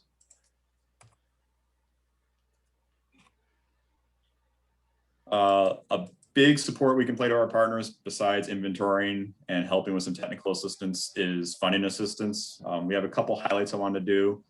First off is we're exploring some projects in the Boyd Rural watershed up in Douglas County. U.S. Fish and Wildlife Service out of their Ashland office called us for help on a couple projects here where they had local buy-in, but not the experience to manage federal grants and coordinate that funding. So we've been brought in to help with a few crossing projects. It's going to be at least 3 over the next several years in partnership with U.S. Fish and Wildlife, Douglas County, and other local partners. So we're diving in on helping with fundraising for that and acquiring grants. So more to come on that as we kind of expand more into Lake Superior watersheds. This will kind of be our first significant dive into on-the-ground projects. So this could be pretty exciting, and we should have more updates throughout this year. Jumping back to the northeast part of the state, 2 I wanted to highlight in Florence County. Their county conservation team has been good about selecting about 1 crossing per year to look at doing some fish passage and flood resiliency work. We've been able to dive in on that to help them achieve that goal. A lot of times, the county will have the funding to help cost share, but the towns are really strapped for an actual cash match. So we've been able to come in on some priority trout stream crossings, and we're going to be contributing funding for that. And then in Forest County, kind of the same story. We've been working with the Highway Commission there to identify their flood risk crossings. One of them is an outlet to the Lake Lucerne system, which goes into Swamp Creek. And there's some there's 2 poor crossings within 300 feet of the outlet that we're working with the county and then the town of Lincoln to pursue replacement crossings. The town of Lincoln actually removed their crossing on Harbor Lane just because of severe flood concerns and are waiting to look at alternative designs once the county crossing gets replaced here. So we're helping provide some match or provide some funding that we have in hand, and also helping the county look at applications for more funding in both of these cases. Another one I wanted to highlight with Forest County. This is an absolutely important crossing to be looking at. It's on the Lily River at County Road DD. It's probably a 40-foot stream with about 12 feet of pipe doing the crossing. So severely constricted, high velocities, perched outlet you can see here. Brook trout throughout the stream and consistent yearly flood damage, as you can see on the photo on the right here. We've jumped in with the county to help them survey and design a new crossing. They liked our design, so we're moving forward. And the cool thing here is FEMA launched a new program called the Building Resilient Infrastructure and Communities Program. It's part of their hazard mitigation initiatives, and TU has been working extensively with them to make that more accessible and incorporate more environmental benefits into that. And they've been really receptive to that. This is the first year they've been including environmental benefits as part of their project feasibility analysis, along with just straight up costs of doing this versus cost of maintaining the existing structure. You work with the state, Wisconsin Emergency Management, on these applications, and it's been one of our goals to learn how to submit through this. And we got pretty excited this year. I think it was over 35 projects were submitted for analysis by the state to see if they're eligible. This one was one of 8. So we just submitted an application 2 weeks ago for this, and are really hoping this gives us a roadmap for how these projects can work, what crossings will qualify the best in Wisconsin, but also help TU as a whole across Eastern Conservation region on how to access these FEMA programs. So really excited about this one, and if that application is successful, we should be seeing this project hit the ground in the next 2 years, even though it's going to be quite extensive and expensive crossing project. I wanted to hit a little more on intern support. Like I said, the state council and the Northeast region chapters have contributed a lot of funding to help get this program off the ground, and still continue to help with that, and have also made it an appealing program where our funders for general programmatic support, like the National Fish and Wildlife Foundation, also support this. A couple highlights from this past year. We were a little delayed in the season because of COVID, but once we got some best practices up and running, we were able to bring on 2 interns to help us. And just some of the work they did was with this new road stream crossing method. This is a picture of our 2 interns out with Florence County staff, teaching them how to use the new inventory methods so we could get our county partners using the same database, getting the same data as us. They then went out, and this is them in the Pemebawon watershed, getting inventory data done on Marinette County Forest property. And then they helped us on the border of Brule River, where we're continuing a longstanding effort to pursue habitat improvement projects, which this one's moving along slowly, but because of the massive scale of the project and working with both Wisconsin and Michigan laws, TU is helping the Forest Service lead the charge on this. And part of that is getting our interns out there to collect data. And this one, we're shooting cross sections so we can model how different restoration techniques in the channel would be impacted or impact flows. In total, for our on-the-ground projects in 2020, we had 10 crossing projects we either took the lead on or assisted with, connecting over 31 miles of habitat. Really productive year despite the delayed start from COVID. So really excited about that. This is highlighting the North Branch Beaver Creek one. This is one we played a support role in. We helped with the survey work and design work, but then the county and local partners really took charge on this. So I just wanted to highlight as one of the ways we don't always have to be the main money supplier or lead partner on it, but we come in and provide critical support that gets these great projects on the ground. And just to kind of build on what Kim was saying about the size of some of the brook trout in this reach. This was back when Laura helped with survey work here, and this was probably the biggest brookie they shocked up, and had several large browns as well. So I'd recommend going to check the area out, especially with how much the chapters have invested here. It's a really cool project and area. The North Branch Oconto River, we did a remnant logging dam removal. It's difficult to see what's going on here. This dam is very low tech and very old. If you on the site, you would have seen before we did this project, basically vertical banks where it was just stacked rocks, creating a very impinged embankment that pinched the stream, increased velocities. And then the existing dam structure, which is consistent of boulders and down trees, created about a 1.5 to 2 foot perch that prevented fish from moving up the system. We went out there with a contracting crew. TU led this effort with support from the Forest Service. This is them in the process of removing those downed timbers that were used to create the dam, and then open the river up to where we had a much less impacted and constricted stream and eliminated that perch. So it's been a really cool project to get done. There's a 3rd remnant logging dam in the system. We're hoping to get that removed in the next couple of years. We're working with the town of Wabeno on that now, and hopefully we'll be having a project agreement set up sometime this spring. The most heavily impacted part of our work has been our outreach efforts. In 2019, we had very successful launches of project tours and workshops to get people out on the stream and show local partners what we're doing and why they should consider working with us on some of these fish passage and flood resiliency projects. Unfortunately, we had to cancel all of those. That being said, we're hosting a virtual event on February 25th of this year. So coming up here in a couple of weeks, to kind of restart these conversations. We have over 250 people registered already. If people are interested, I can share the link for that as well. I think Mike already shared it, but I'm happy to, if anybody wants to see it again and can't find that email, let me know. We're going to be covering stuff from why we design road stream crossings in this way, what the benefit is, what are some funding and partnership opportunities out there. So just kind of an introduction to what TU does and how stakeholders, town governments, county governments can jump in on this work. And then fingers crossed with the vaccine rollout by midsummer, we're hoping to be planning for in-person events in late summer and fall. So I'll be in touch about that as well. The plan is to host a tour in the Hayward area and a workshop in Ashland. So I'll let you know how that planning is going and if we're hosting them in case people are interested in joining. Quick update on funding. We've had a successful year despite the pandemic. We've been able to really lock down our grants and show, how our work's been going and how it's moving forward despite the difficulties of the year. We got renewed support from National Fish and Wildlife Foundation's Great Lakes program.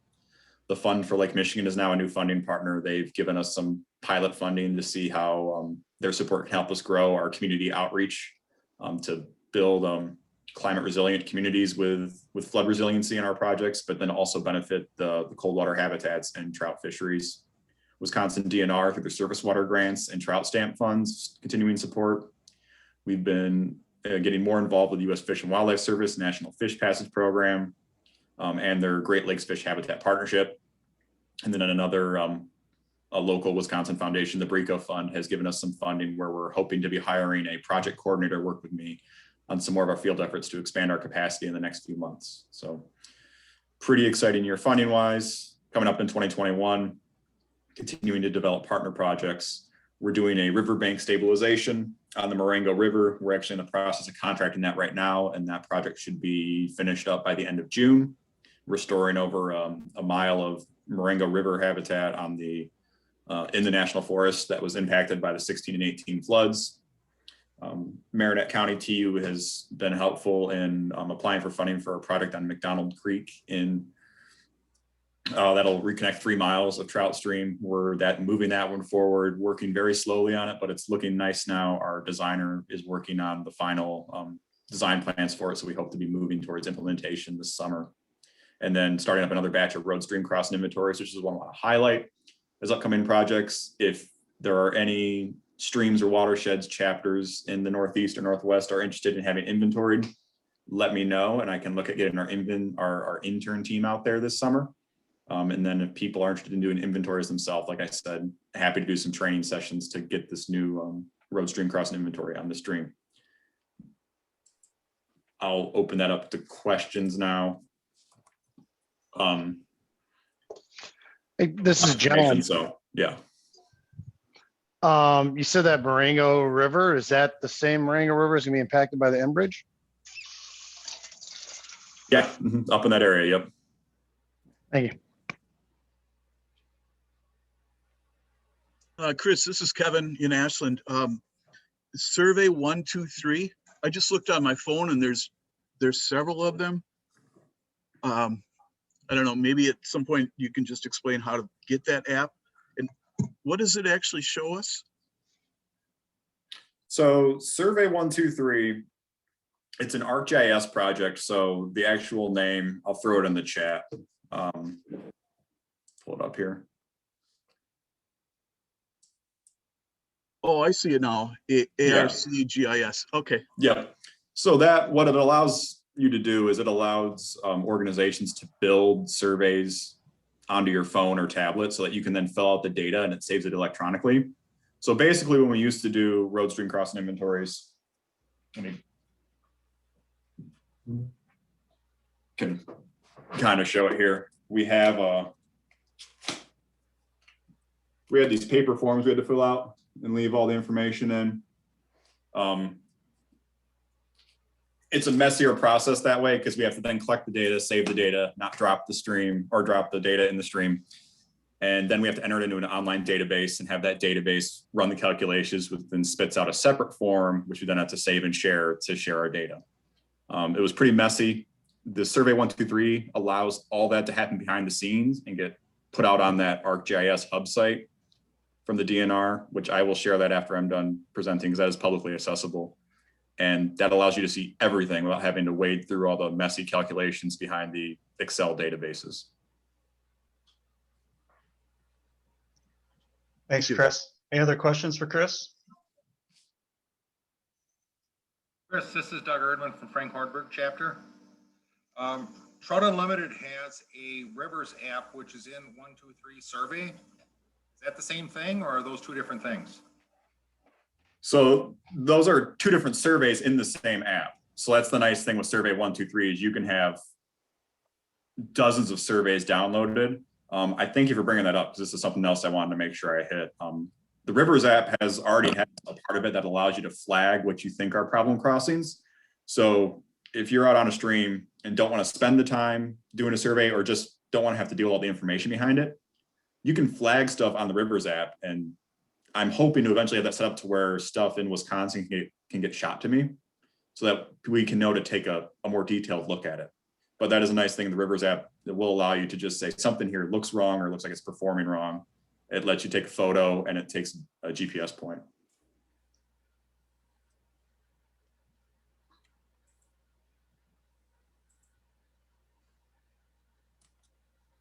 All right, any other questions for Chris? All right, thanks, Chris. Really appreciate it. Yeah, if there's any other questions, just shoot me an email at any time, everybody. Chris.collier@tu.org. I'm happy to talk through things or help chapters if I can. That's great. Thanks. Looks like we got Jeff Hastings next with a TU Dare update. It is the top of the hour, so before we get Jeff going, I'm gonna pause the recording and let everybody take a 5-minute break. Refill the coffee mug, stretch your legs, do what you need to do, and we'll see you back here in 5 minutes. Okay? Thanks. I'm gonna start recording again, and we're gonna turn it over to Jeff Hastings now for his TU Dare committee update.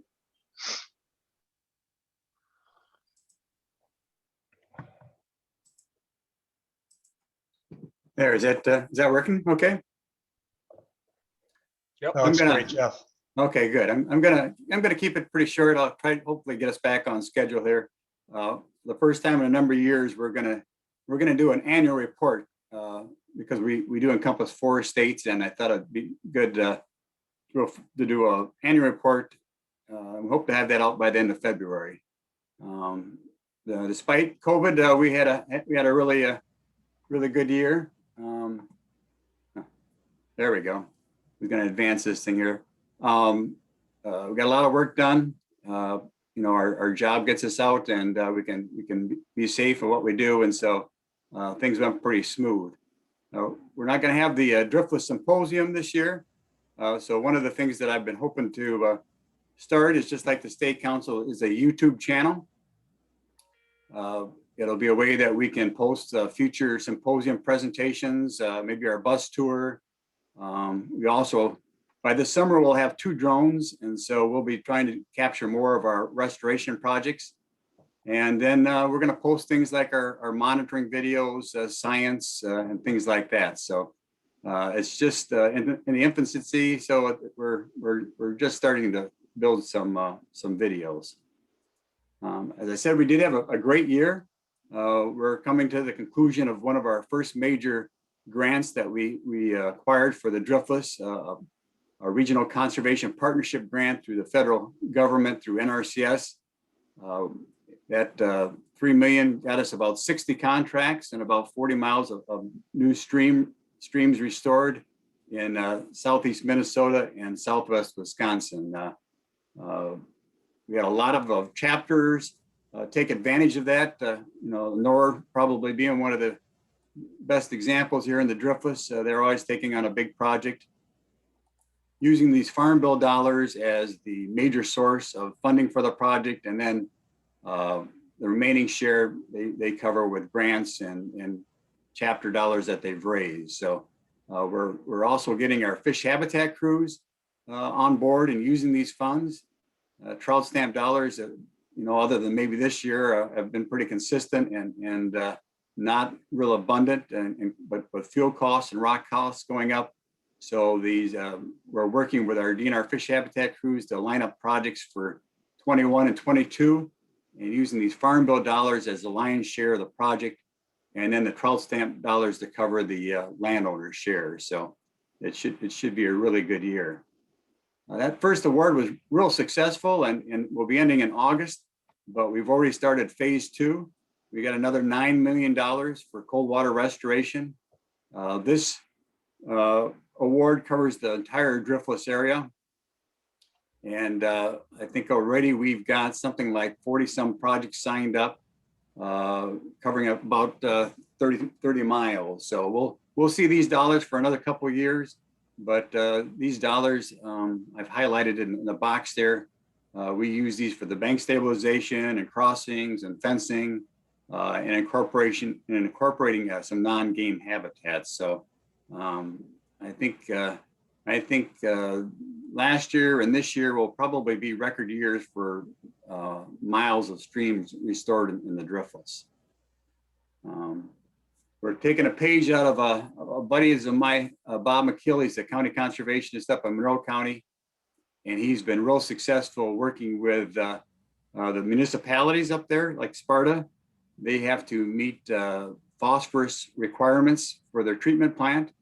And one way they can do that is either upgrade their treatment plant at the cost of literally millions of dollars, or they can work with landowners above them in the watershed to tie up that phosphorus in eroding stream banks.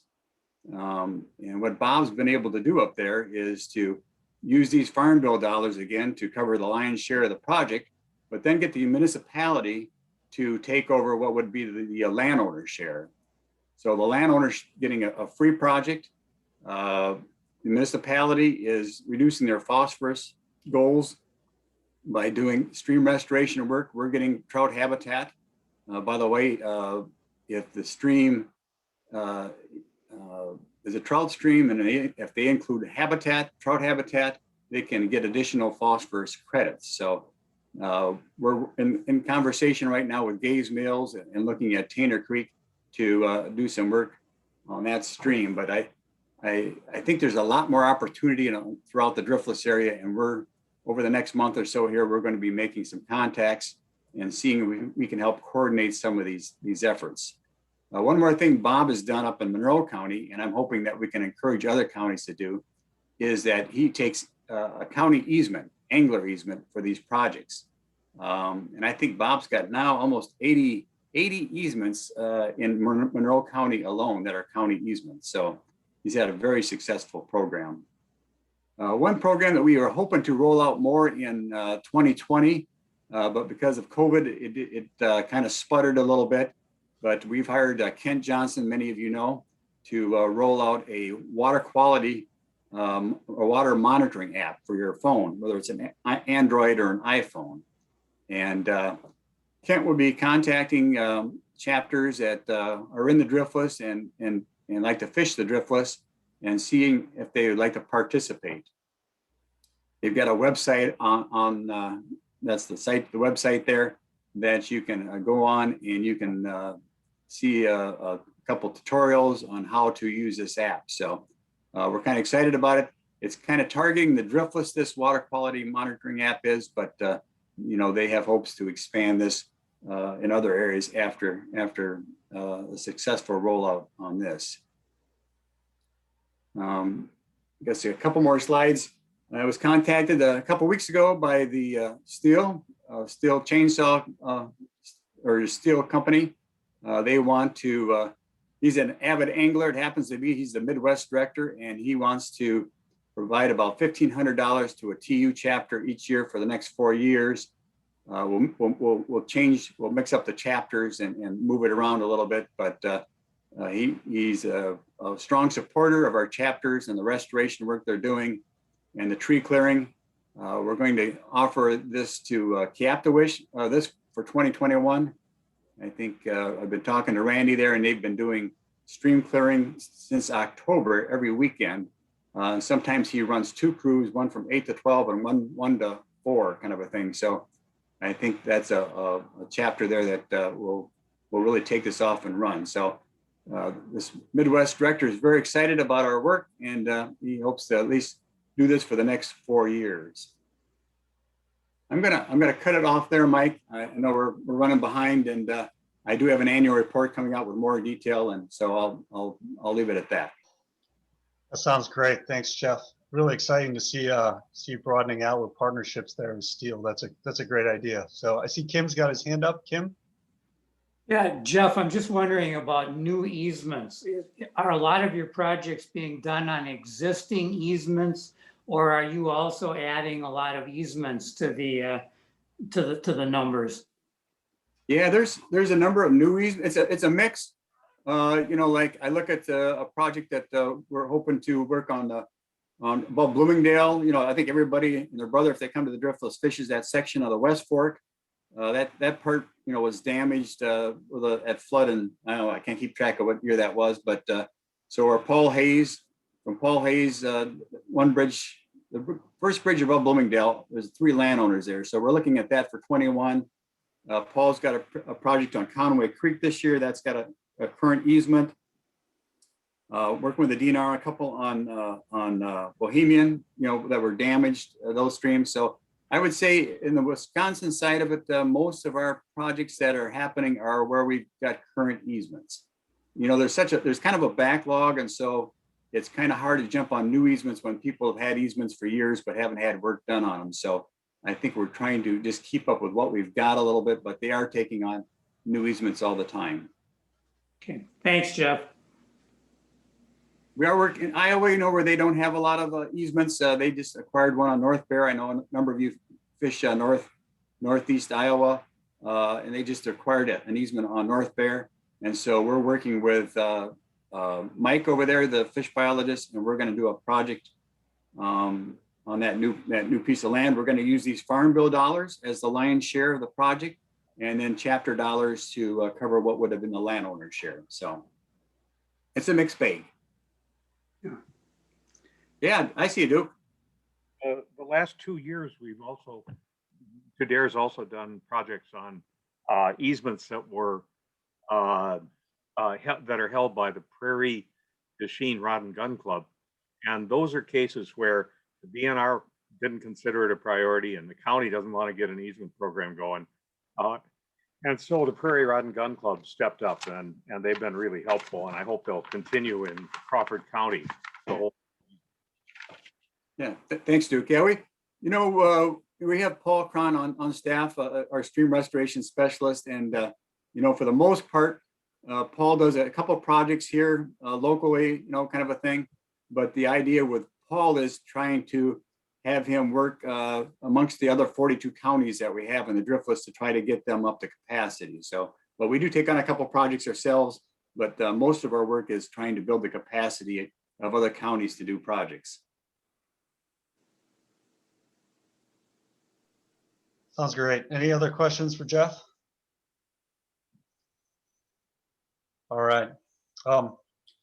Before we move on to advocacy, I saw Heidi Oberstadt was on. Heidi, are you still there?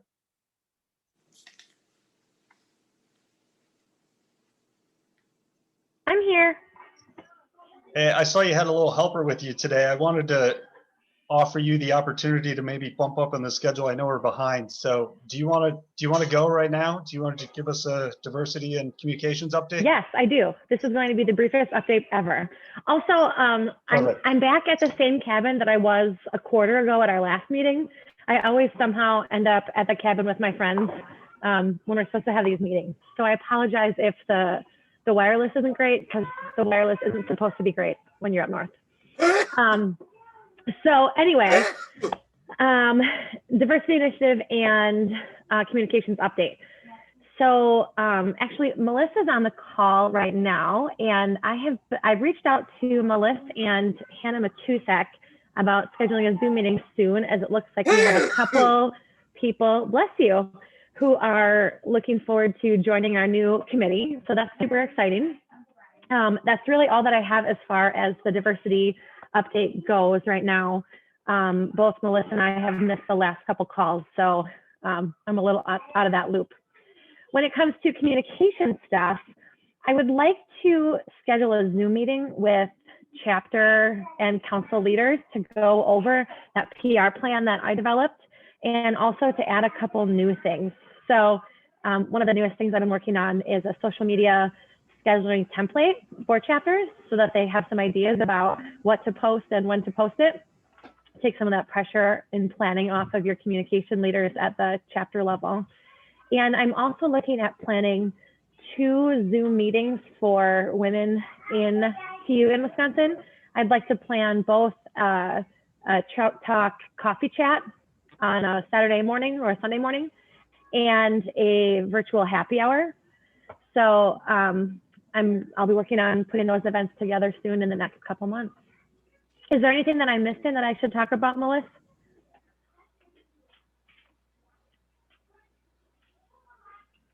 Well, I was just sending a message out to everyone about how awesome those 2 events sound. So I'm excited about that. But no, I mean, I don't have anything more to add right now. But I'm really excited to touch base with you so we can start talking about doing things. Yeah, I'd like to Yeah. pick up some of my long-term goals and plans now that I'll have some help to do it. Yeah, I'm looking forward to hearing about that. And we have some really great potential partners that I know I'm starting to meet here in this area, like Mary Jo Gingras. She's at Ashland County Conservationist, and she's really interested in, doing some stuff up here with women and girls, and there's others. So yeah, it's good. There's a lot of good opportunities and fun things ahead.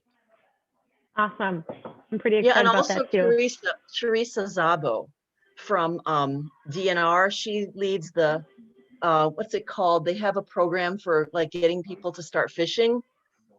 And she does like some fishing workshops in schools. And I don't know what she's doing with that now because of COVID, but yeah, she reached out to me recently as well. So to reconnect. So yeah, there's a lot of good things we can, yeah. That's great. So we'll connect later. So that's our update, everybody. So Mike, I think maybe I will send you an email and we can talk about when would be a good date to schedule the communication. I don't know. I guess it's a training. Hi, Doug. It's great to see you too. We'll kind of think about what we want to call that, but I'd like to help people figure out how to implement these tools I'm giving you. So I also can't believe I didn't think about having a Zoom meeting before the pandemic. This is one of those things that would have been perfect as a Zoom meeting, but before I did everything as a Zoom meeting, I guess I wasn't thinking about that as an option. Yeah, we're all learning. So, and I don't think Zoom's going away. I think this is going to be a platform that we're going to be able to utilize, here going forward. So I think you've got some great ideas, and from a council level, we're looking to support you and take those ideas and get them in the hands of chapters and let them start utilizing that. So that sounds great. Really Thanks so appreciate much, the work guys. that you're doing. It's really good to see and know that all of you guys are here. It just doesn't feel right that I'm not in like a, cocktail dress selling tickets. Everything just seems so unusual this year, but my best friend Amy is here with me. She was always there selling tickets. So we'll pretend to sell tickets tonight in honor of missing the banquet. Maybe next year. Maybe next year. So, all right, so let me hop ahead, Mike. Yep. Thanks, Heidi. Appreciate it. I should say, anybody else have questions for Heidi? I think she's probably jumping off. All right. Thanks. Awesome. And I'll relay, when Heidi and I kind of figure out that stuff going forward, I'll make sure to keep the chapters updated. So if you have folks you're at the local level who are interested in participating, that they have that opportunity to do so. So going back, we've got an advocacy committee update. Taylor Ritterbush has been helping out with stewardship, and he's doing some work with the Great Lakes, obviously. So I'm going to turn it over to Taylor to give us an update on that. Yeah, Mike, can you hear me all right? I can hear you, buddy. Okay, good. I'm actually in northern Michigan on some Michigan Trout Unlimited duties today. So I'm sitting in a Walmart parking lot currently. So I'm going to leave my video off to make sure that my voice is coming through all right. But I'll start with the Great Lakes, and then we can maybe finish off with stewardship because I'm assuming there will probably be some more discussion about that. On the Great Lakes side of things, we wrapped up 2020 with some relatively good news across the board in Congress. The Great Lakes Restoration Initiative, GLRI, which I've obviously been talking to you all about for the last 5 years and funds a lot of Chris's work. That was originally part of the Water Resources Development Act, which had been the vehicle for that bill to be passed the last couple of years. This year, WRDA was only allowed to include projects that were in relation to Army Corps projects. So GLRI was pushed out of WRDA, but the Great Lakes delegation was able to push through a standalone bill that was signed by the president. So we do have the GLRI fully authorized and hopefully stair-stepping back up to $475 million by the end of 2026. So a little boost in GLRI funding this year, up to 325 million. So good news on that front. And we'll just continue to work on appropriations for that to make sure we get back up to 475 by 2026. Some other good news related to WRDA, there were some Asian carp provisions for the Brandon Road Lock and Dam projects. So first of all, the project itself was authorized in WRDA. That allows the Army Corps of Engineers to go ahead and start planning, starting on their pre-construction engineering and design. So really going out into the field, starting the surveying, securing the necessary real estate to do the project, getting an idea of what the environment is like on the ground and how they're going to execute that project. And it also allows Congress to start appropriating funds to that project. WRDA also readjusted the local cost share. So initially the federal government was covering 65%, and then the local sponsor, which is the state of Illinois, was going to cover 35%. That adjustment is now at 80-20. So federal government has 80% of the cost and the state of Illinois has 20%. So providing Illinois with a little bit of coverage there, since their state government is hurting in the financial department. And then right at the end of 2020, around Christmas, there were two big agreements that were signed on Asian carp. One was the design agreement. That's an agreement between the U.S. Army Corps of Engineers and the state of Illinois, making them the official local sponsor. That was a big hurdle as the state of Illinois had been holding out on the Corps for the better part of 2020. So having that in place was really the final step, along with authorization of the project, to move pre-construction engineering and design forward. And then the last agreement was an intergovernmental agreement between the state of Michigan and the state of Illinois, allowing the state of Michigan to transfer funds to help pay for the pre-construction engineering and design. So that total cost for the 20% or Illinois portion of that is about $10 million. The Illinois state legislature had set aside $2.5 million back in 2019 to start their basically savings for that. And then the state of Michigan is going to come in with $8 million to cover the rest of that local cost share.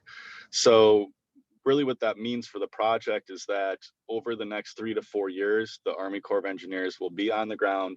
They'll be doing the scoping for the project, and all of the funds that are required from the local sponsor, i.e. Illinois, will be in place. So all the funding is set to go there. And there's also been appropriations and work planning set aside for the Army Corps to cover their portion. So we had a meeting with the Army Corps a couple of weeks ago, or I should say a week ago, and they informed us that they're looking at the pre-construction engineering and design to take about 3 to 4 years, and then an additional 6 years after that to complete the construction of the project. That's probably 2 years later than they were expecting. But in the meantime, they're going to continue to, do the overfishing methods, still operate the electric barriers that are operating in the system currently. So there's still some work to do. Obviously, continued appropriations, over the next really 6, 7, 8 years to make sure that the federal government has their portion. And then we're also going to be pushing for full federal funding on the construction part of the project. Just because there's really no possible way that Illinois is going to be able to continue to fund that, over 8 years. So we'll be pushing for that. There's precedent to do that. For example, the Sioux Locks, that's an Army Corps project that is even a little more expensive, about $1 billion. That was made full federal funding. So we're going to be pushing for that on Asian carp. And then finally, I would just add, we heard some talk about the NLC and the NLC work groups. The Great Lakes work group is a very active work group that has had great participation from around the region, including Wisconsin. And I think all of you would be happy to know that through that work group, we were able to get the Michigan State Council, to sign a resolution opposing the Back 40 mine, something that they had been dragging their feet on for the last couple of years. I know that WITU had jumped in on that right away, but now Michigan is also in opposition to that. So we'll be continuing to monitor the Back 40 mine.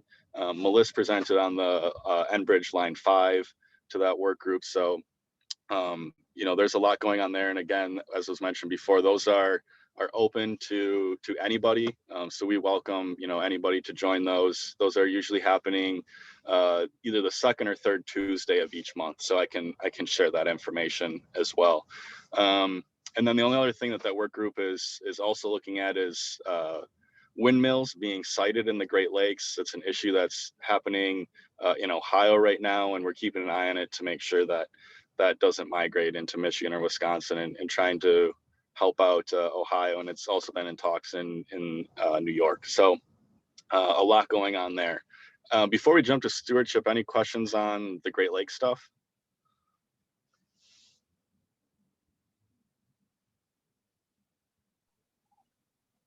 I'm not seeing any, Taylor. So why don't we keep rolling on? Sure. I'll kick that off, Mike, and then jump in where you feel necessary. Our planning as far as stewardship goes, into the spring and summer of 2020 got postponed a little bit. We had hoped to get legislators, out in the field on streams, fishing, talking about the stewardship program. Obviously, we weren't allowed to do that, but nevertheless, we were obviously still communicating with offices. We were still communicating within the Knowles Nelson coalition that's been pulled together, kind of headed up by Gathering Waters. And so Mike and I have been working with Brandon as well to really nail down where TU is at in terms of key offices on joint finance, and then also in leadership of offices that we want to be talking to, and then identifying where those either assembly or Senate districts line up with Wisconsin Trout Unlimited chapters, and making sure that we have people identified to be able to reach out, talk about stewardship, and then also, maybe join us on some tours if we're able to get out in the field here as things start to warm up. In a couple of weeks, Governor Evers will be releasing his budget. And there's been some talk that, he'll have stewardship in there to the tune of around $50 million. And I think that will be something that likely that the Republican legislature will ignore. They had a assembly bill last year that was looking at about $30 million. And I know that we've talked about some of the issues that were concerning there regarding a 20% cap on public land and acquiring public land, in terms of if mostly in the northern counties, if they had more than 20% already held by the state government, that you couldn't use stewardship dollars to acquire more land. So that could be something, Kim was talking about some acquisitions that were hopeful for the Peshigo that could impact that, and making sure that the stream bank stabilization was not affected by that. So I don't know if we have a really good read on what the governor is going to include by way of limiting acquisitions. And I'm thinking that it's probably something that the Republicans will include again, and we'll have to continue working on. I also think that it'll be an interesting conversation both within TU and within the coalition, talking about what funding level we're comfortable with, if it's 50 million or if it's 30 million, or where that lands, along with a 10-year authorization. So Mike and I have a couple of meetings set up already this month, one with Representative Wimberg and also with Koyenga, to start those conversations, and we're going to be reaching out to joint finance and leadership, as I mentioned. Mike, do you have anything to add? Yeah, I will just say to chapter leaders, if you have, well, specifically if your representative or Senate person is on Joint Finance Committee, or if your Senate representative is your state senator is a member of the Republican caucus leadership, please reach out to Taylor and I. If you have ideas about locations locally that might make for a good stream side visit, what we're ideally looking for is a place where, you know, a small group of us can go out where there's easy parking, easy access to the stream bank, where we can maybe spend like 15 minutes to tell a quick story about why stewardship is important to the local economies, and then to kind of serve as a place to meet and tell that story quick. That's what we're looking to build an inventory of places like that. So if your chapter's done a restoration project recently that included a Knowles Nelson stewardship, like public fishing easement or something like that, like we would like to know that. If you think it'd be a good place to do a stream visit in the future. So reach out to Taylor and I, let me know. I put a link in the chat box to knowlesnelson.org, which is something that Gathering Waters has put together. They're a nonprofit group that represents land trusts across the state, and they're kind of taking the lead on the stewardship coalition, this coalition of groups that's coming together to push for a 10-year reauthorization and additional funding for the program. So there's a lot of links on there. I'll be sending out more emails this month as we get a little further into it. But one of the neat things on there, there's a thing where you can go in and you can create your own postcard. So if you have a picture from a recent fishing outing, maybe a fishing outing that you did this past year, or maybe it's a restoration project where you got stewardship funds to help acquire some public access. You know, they're looking to build up a kind of an inventory of these postcards where you can create your own, you can upload your image, kind of create your own postcard. And then what they're going to do is they're going to target certain districts and legislators, and at key points during the next couple of months as we have this discussion, they're going to try to flood those offices with postcards at a specific date, so that maybe over the next 2-week period, a certain senator who's on Joint Finance Committee is going to start seeing all these postcards of people and local constituents or people that recreate in their area, and telling that message. So I would encourage you to check out that knowlesnelson.org website, and there'll be more information about that coming. Yeah, Mike, I would add on that website too, they have a great mapping tool that allows you to take a look at either whatever county you live in or sort by your Senate or Assembly district. And that might be a good way for your chapter to help identify, okay, there's some Knowles Nelson stewardship funds being spent here. We did a habitat project, you know, within, you know, a couple 100 yards of that, as a really good job of being able to show that where those projects are, and then also being able to show that these projects are happening in almost everybody's backyard. Yeah, that's great. And I know a couple of folks have, like, we did get out on the stream with 2 senators last fall, Senator Mark Lyon and Senator Roth, and they were very good discussions. And I think, you know, from our perspective, I think it really helps having them out stream side, because when they go back to the Capitol and they start having these discussions in caucus or in their committees, it puts an image in their mind of stewardship dollars in action on the ground. And I think that's going to be really powerful moving forward. So we encourage all of you to participate in that and help us out with that. So the last thing I wanted to touch on regarding advocacy, the governor started to release some little like press releases, kind of highlighting some of his upcoming budget agenda items, and he released one this week that talked about an increase in funding and support for agriculture, and part of that was an increase in funding for county conservation staff, which is an issue that us at the state level have been pushing for several years now. The state by statute is supposed to be funding 100% of a county's first staff position, 70% of their second staff position, and 50% of their third staff position.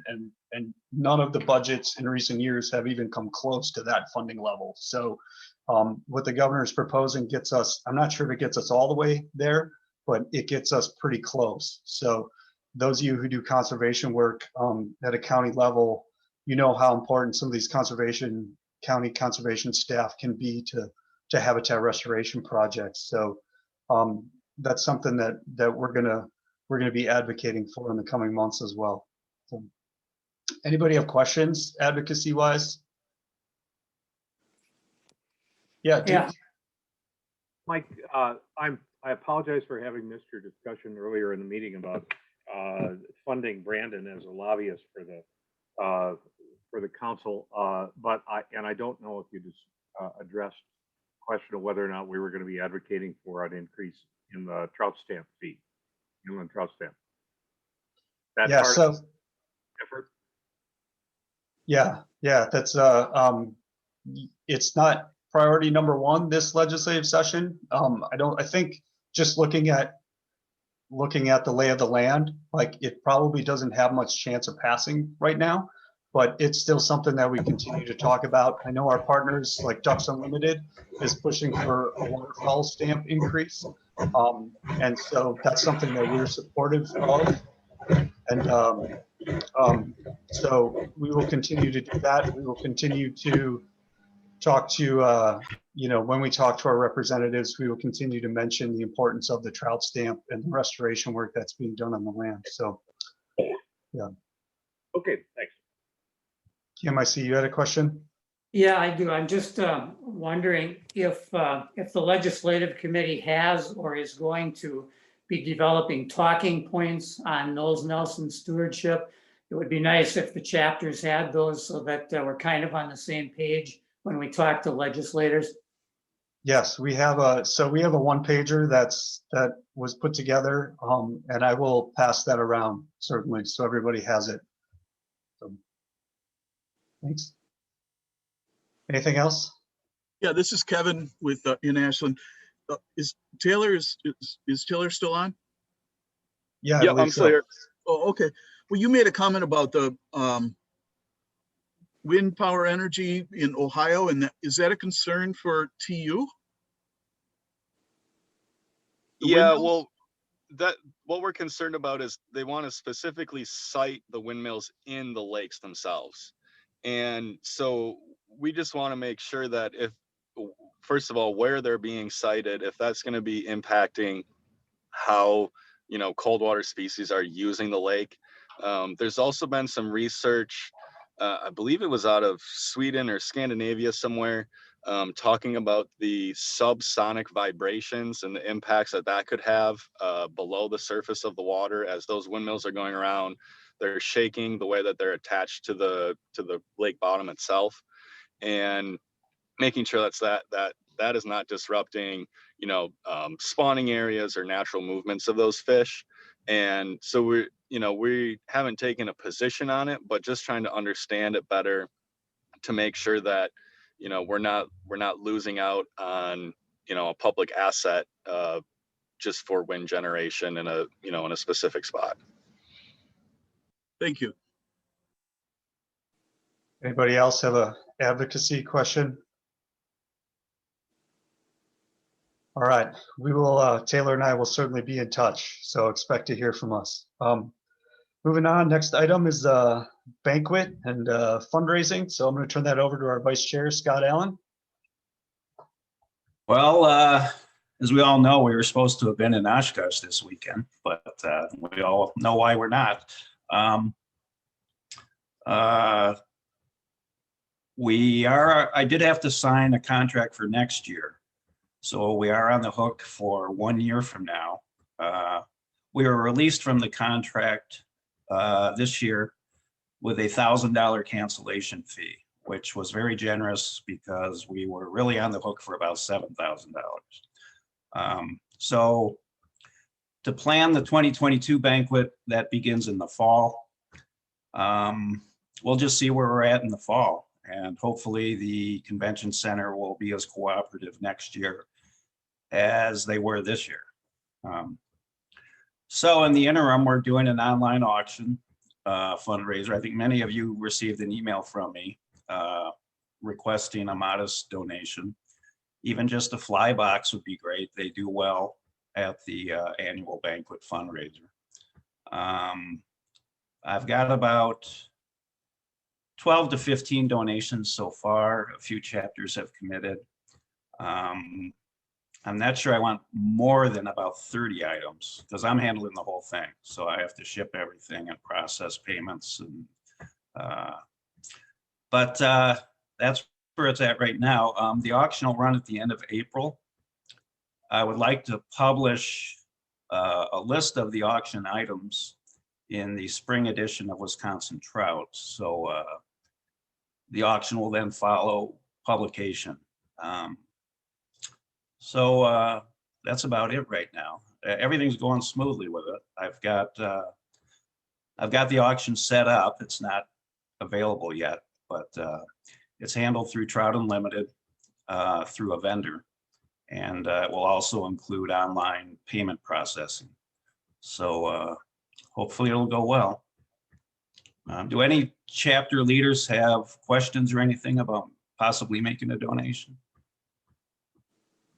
No. Okay. Scott, this is Dave Brethauer with Blackhawk. Yeah. I've got some stuff to send to you, but I was wondering, do you want everything sent to you, or do we send you pictures of it or something like that, and then we can just ship it from here to whoever wins the auction? No, I want to have everything with me. I don't want them being shipped from different locations. I will do the photography. I will list the items. I'm going to do everything, cradle to grave. Yeah. But yeah, thank you. Okay. Scott, this is Gary. Green Bay chapter is planning to do something. They're planning on buying an item from Tight Lines, and I'm not sure what, but they are planning something for you. So. Okay, great. Yeah. I see Scott Stewart is donating the fly box. Great, Scott. Thank you. You know, I'll mention this, Gary. You said the chapter is thinking about purchasing an item and donating it. You may want to consider purchasing a gift certificate from Tight Lines and donating it. That's a thought. I'll mention it and see what happens. Yeah, that would be easy to ship. Yeah. Okay, I think that's about it. Scott? Yes. TU National has a bunch of stuff that they'll sell at greatly reduced prices. One of the better bargains was Helos rods for about a third. Yeah. Yeah.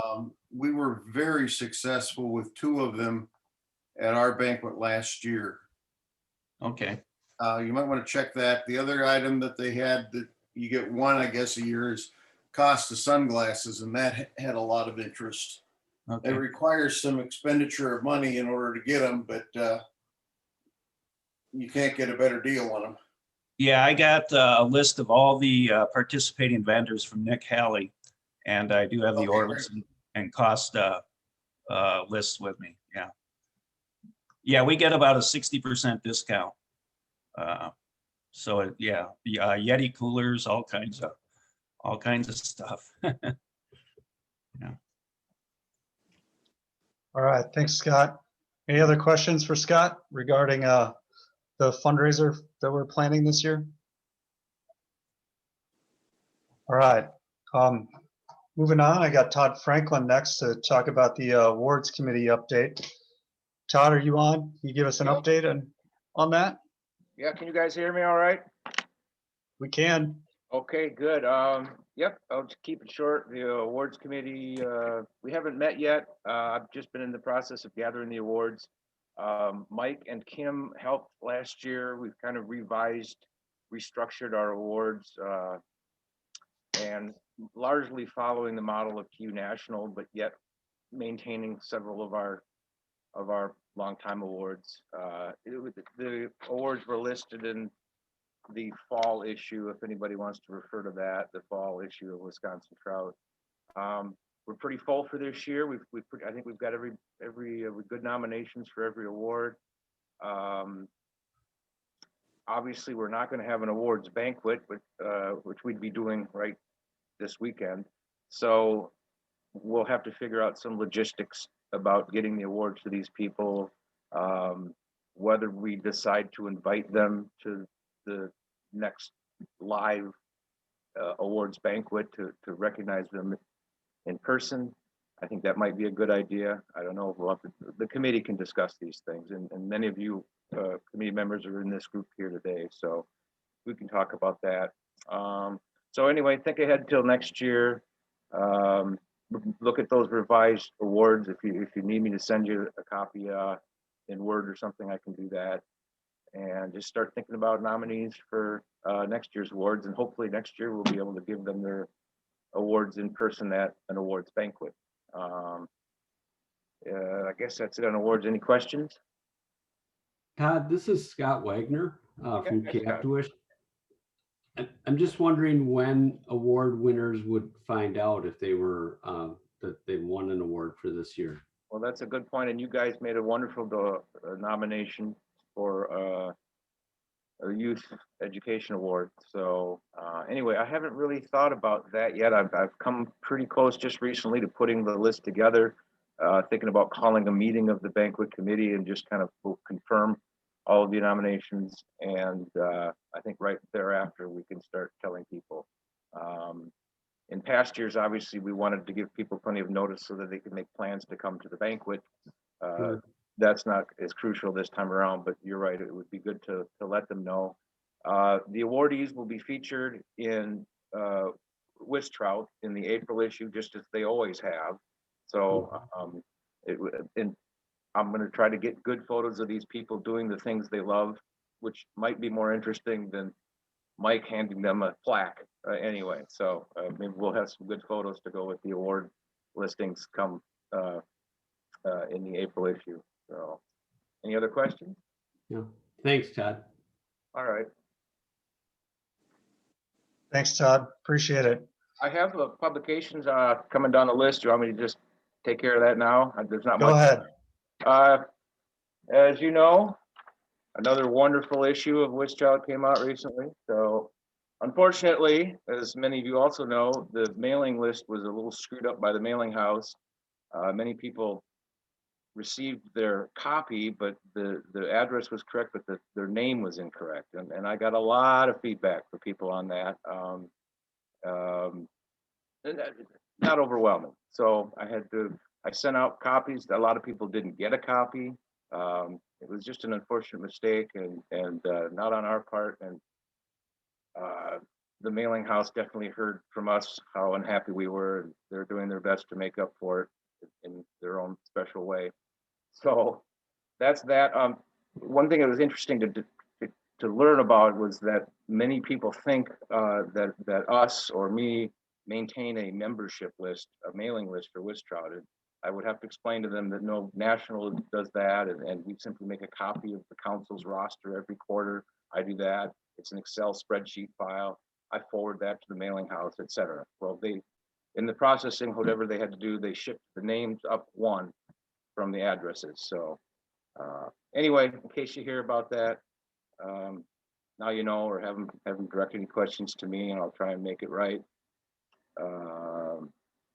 That's about it. As far as extra copies, as always, I know there's not a lot of events going on, but if you do have a reason, a need for any, let me know and we'll figure out a way to get them to you.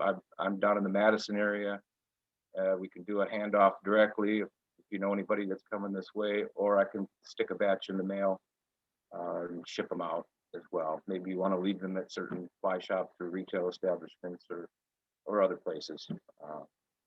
I guess that is about it. Deadline for the next issue is March 10th, so keep that in mind. And as always, I'm open to any feedback or suggestions or ideas about the paper. So thanks again for letting me be your editor. Thanks, Todd. Really appreciate it. I know it was not an easy thing to deal with, the mix up with the distribution list, but I appreciate your work in going through and handling that professionally. And Yeah, and I still think you're putting out a really amazing paper 4 times a year. So we thank you for all the work that you're doing. Thank you. Anybody else have questions for Todd? All right. Next up is the Education Committee and Youth Camp update. I'll flip it back over to Lynn Beck to fill us in on where they're at. All right, great. Thanks, Mike. I see that Taylor jumped off. I was going to apologize to him about not mentioning the Great Lakes. So, I mean, that's 3 groups in Wisconsin that could use some input from everybody. So just a little plug there. Right now with the youth camp, we opened up this weekend is really the officially open enrollment time for the camp. We're carrying over 11 campers from last year, and I just got paperwork from 2 others. So we're at 13 right now, which means there's 7 places left. Scott Wegner, if you want to start thinking about getting your paperwork in for the kids you want to send, that would be great. And I'll be looking for it. And then I've been contacted by a couple of parents. I have 2 youth that are interested in coming. One of them happens to be in the Fox Valley chapter area, but they are already sending a kid. And he seems like a pretty good kid. He's 12 years old. And right now he's working on a 20-page research assignment for school. And it's all in a study of brown trout. So he's very interested in a thing. So if any of you chapters don't have anybody that you can sponsor and would like to think about sponsoring this youth, please get a hold of me. Fantastic chance, I think, to get a kid involved with what we have going on in all of our chapters. The second one is a kid from Cedar Grove, which is just south of Sheboygan. So Mike, Veronica, if you're interested or are able to do it, send me an email and I'll get you the kids' information and you can be in touch with them and then take it from there. So that'd be great. As far as the camp, it's going to be Thursday, August 19th through Sunday, August 22nd. It's going to be at the Pine Lake Bible Camp. I have been in touch with Steve Delaney from Pine Lake Camp, and we're working out everything and seeing which way we want to go. Right now, we're going to be following the American Campers Association guidelines.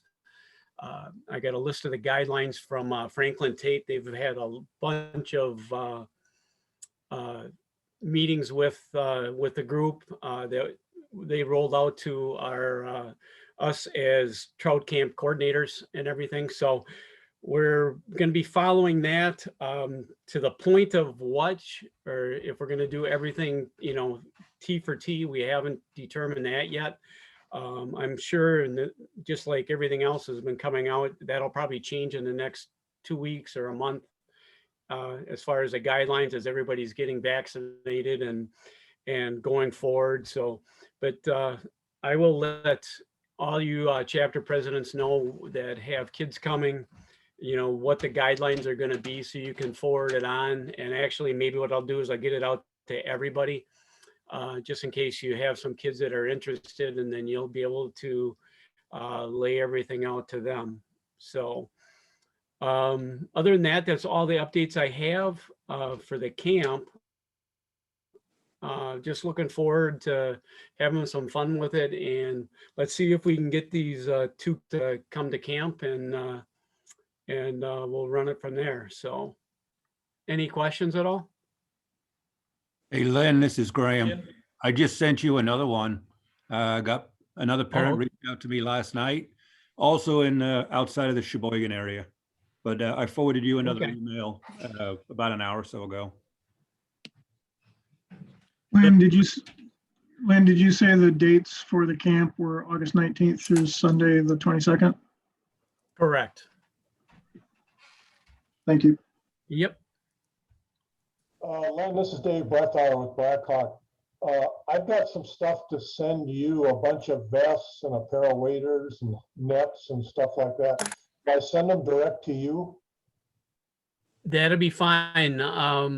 My address should be in Trout, so. Yep. Okay. And this is Kevin with Wild Rivers.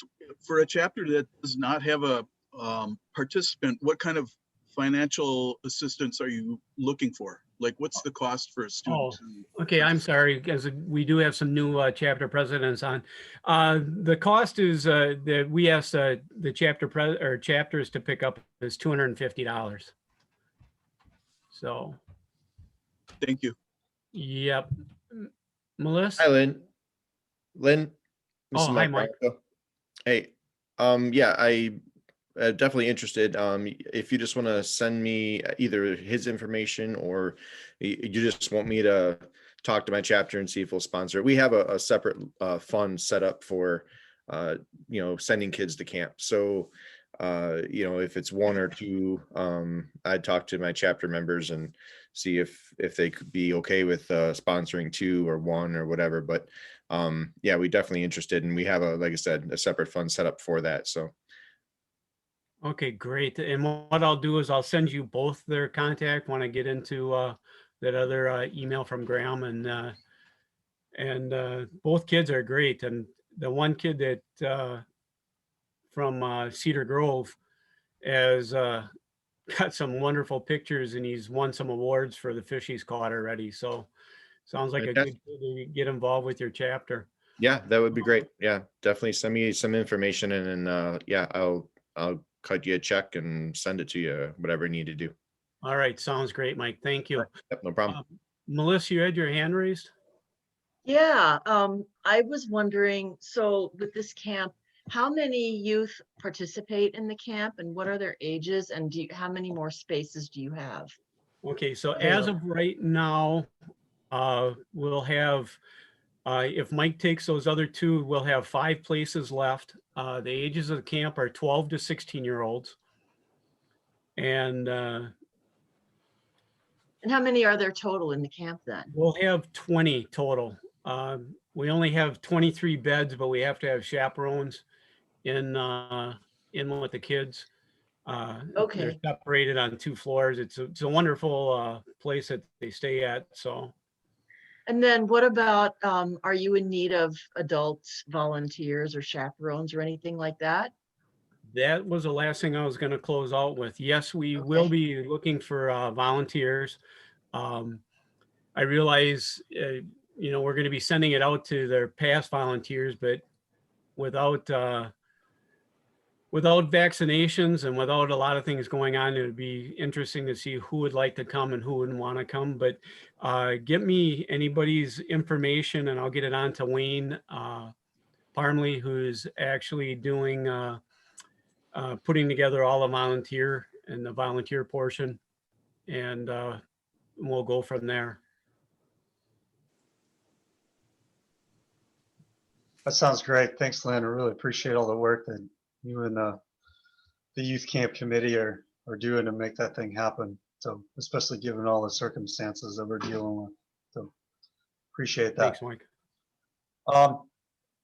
It's the top of the hour. I know we've got a couple of things left on the agenda. I'm going to say let's take a break let's do another 5-minute break. I think we can come back and get wrapped up before 12:30. So I'm going to pause the recording. If you guys want to socialize a little bit, feel free to do. All right. Next up on the agenda, we have Paul Cruz with a membership update. I'll turn it over to Paul. This will be real quick. As of today, Wisconsin State Council has 5,760 members. And just wanted to put this out there for all the chapter leaders. If they have an address update that they need me to do or they want me to do, please just email it to me. I'll put my email up on the chat, and I can do that for you right through National. So yeah, putting that out there for chapter leaders or to help them out if they'd like. Other than that, any questions?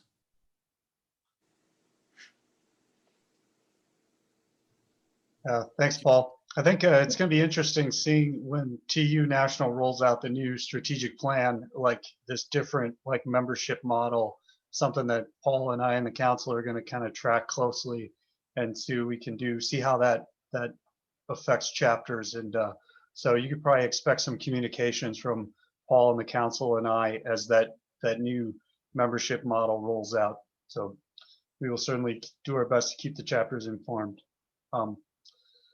Next up, we've got our ad hoc committee on CAFOs and industrial agriculture. I had asked Lynn Beck and Kim McCarthy to maybe just give the council a brief update. I know in October, the council kind of agreed to form this committee. And I asked, so the committee has been formed and has met a couple of times. So Lynn, Kim, do you guys want to give us an update?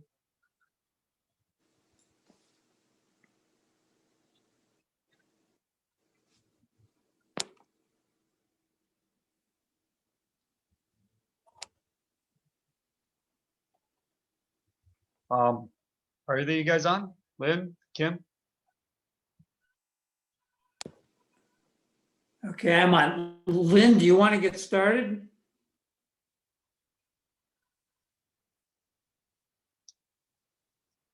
I'm not hearing from Lynn. Do you want to just go, Kim? I think you had So to he may no- reconnect. Okay. Well, as Mike said, we've put together a good group, and we're taking a look at CAFOs primarily in Wisconsin.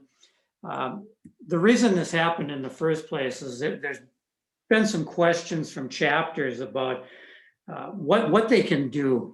CAFOs are becoming more and more common in Wisconsin, and a number of chapters are suddenly confronted by the presence of a CAFO that has the potential to do damage to trout water. And the chapters were kind of wondering, what can we do? Well, what's possible for a chapter when a CAFO comes to our part of the state? Unfortunately, that's becoming more frequent and in more parts of the state. So the state council, in an effort to answer those questions and perhaps make it a bit easier for chapters to get started with their opposition, we put together the committee. We've met with DATCAP. We're in the process of trying to meet with DNR, and we've decided to come up with a finished product that will be able to serve as a resource and provide guidance for what chapters can actually do. It'll be made up of 3 or 4 different parts. We'll refer chapters to the proper rules, to the proper laws, so they know ahead of time what they're up against. We talk about forming partnerships. We talk about what can be done at the local level. Altogether, we're not sure how long this thing is going to be. And finally, we make some suggestions. Now, I know that we've got everybody on the call today that's on that committee. And what I wanted to do is to double check. I had said I was going to get an outline out to the people on the committee. I did that last week. I haven't heard back. Did all of you receive that outline? So that would be Tim and Jason and Michael and Lynn. I think I'm missing somebody there too, but is there anybody that did not receive that preliminary outline? No, I got it. This is Michael. I got it too, and I got some feedback for you. I'll get out in the next day or so. Okay, great. So it sounds like everybody got it. Now, as far as a deadline on when this committee would like to have a finished product, we're probably looking at something summer or fall by the time we actually get all the various parts written and put together. We'd like to have something to the chapters, either summer or fall. Now, is this going to eliminate all the concerns that chapters have? No. Is it going to make it easier for chapters to oppose a CAFO? That's our hope. We can get people started and let them know roughly what has to be done to get some things accomplished. But it's not going to take the heat off the chapters. The chapters are still going to be primarily responsible for things that happen in their local areas while the state council continues to work at the state level. But we think this is a good way to let chapters know what do we have to do to actually get started in some kind of an opposition. I know several of you from that committee are on. Does anybody else have anything they want to throw out at this point?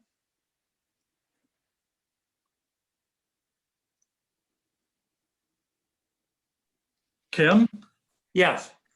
So am I under the understanding that as far as we're just doing an opposition type of thing, what about following through with when these incidents do happen, following through with DOJ and seeing what kind of teeth that are being put into this, after the fact. I know after the fact it's too late, but I just wonder, how can state council make sure that DNR and DOJ are following through and actually finding these operations and getting the word out as far as how much the fines are and when they're issued, so that transparency, I guess, with all this stuff, and seeing what's happening with these CAFOs when they kill a crick. Right. Now, Paul, we've got that under the category lack of enforcement. It's been a primary concern of the group, and we are going to deal with it in one of the sections of the resource. So there will be something in there about it. Okay. So I'll jump in here for a minute. That's a great question, Paul, and something the committee has wrestled with as well. And Henry Colts has volunteered to author or draft a letter to the Department of Justice and the Attorney General, specifically asking that question, like what is happening with the enforcement? Where is it at? Why is it taking so long? So that's something that we will, as soon as we hear back from, we try to, put those answers in your hands. So whatever we find out, but yeah, that's definitely an issue that's been brought up and that we're looking into. Great. Anybody else have questions?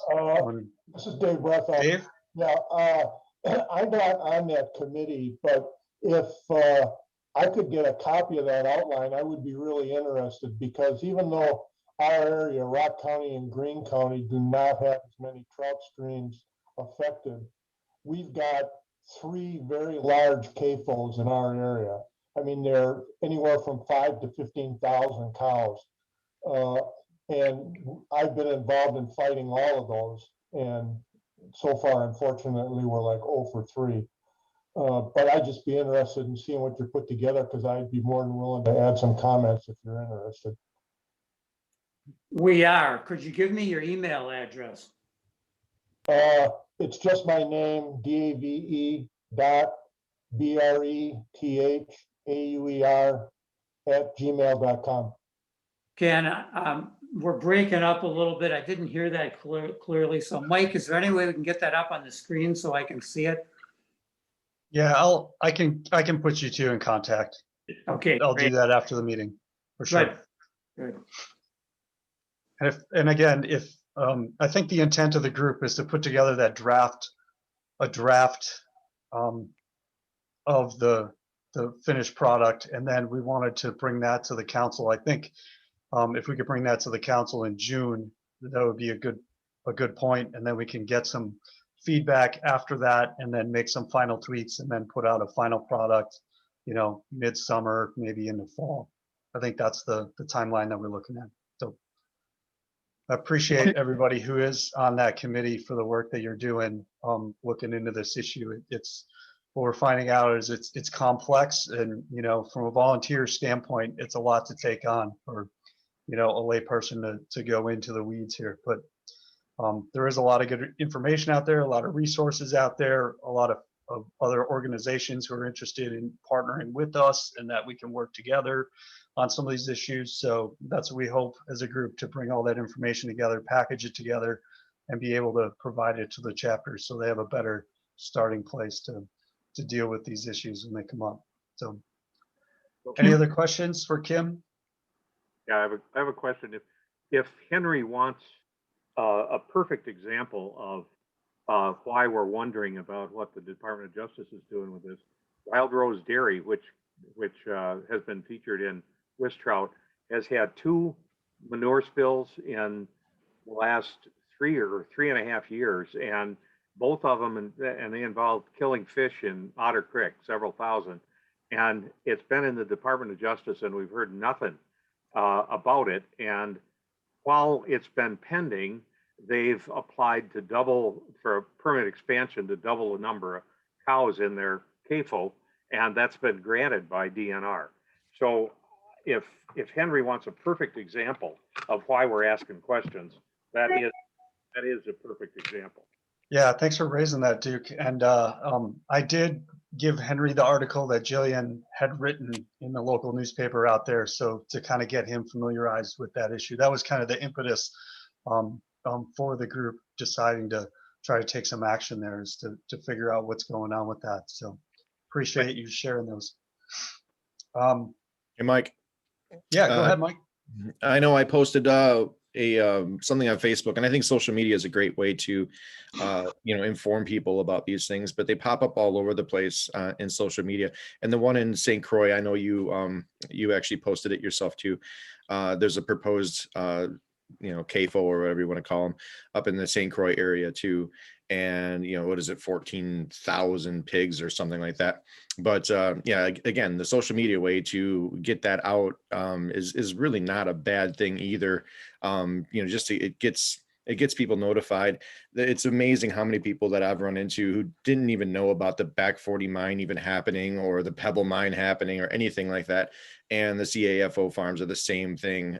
People just aren't notified about it. So that information is just really good to know. That's a good point. Thanks, Mike. Anything else? Any other questions for the committee? All right.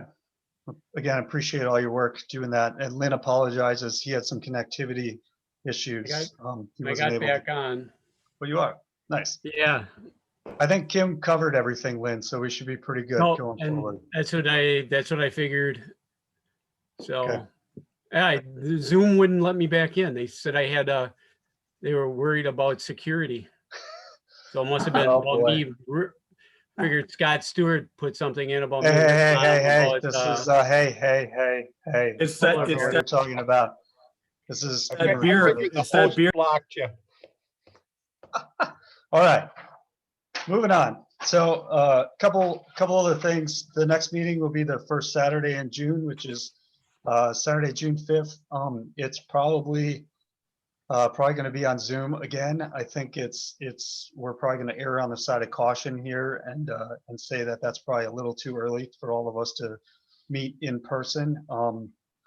Maybe the October meeting we could do an in-person meeting. I guess we'll kind of gauge that as the year goes along and as the vaccine rollout goes along and how comfortable people are with that. But for right now, we're looking at Saturday, June 5th.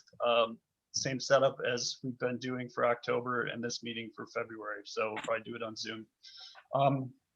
Before we open it up to other business, this morning, Gary had, I'm going to share my screen again. Gary had updated his treasurer's report. And so I wanted to bring that back up and take care of that piece of business. Can you all see that? Yep. Yes.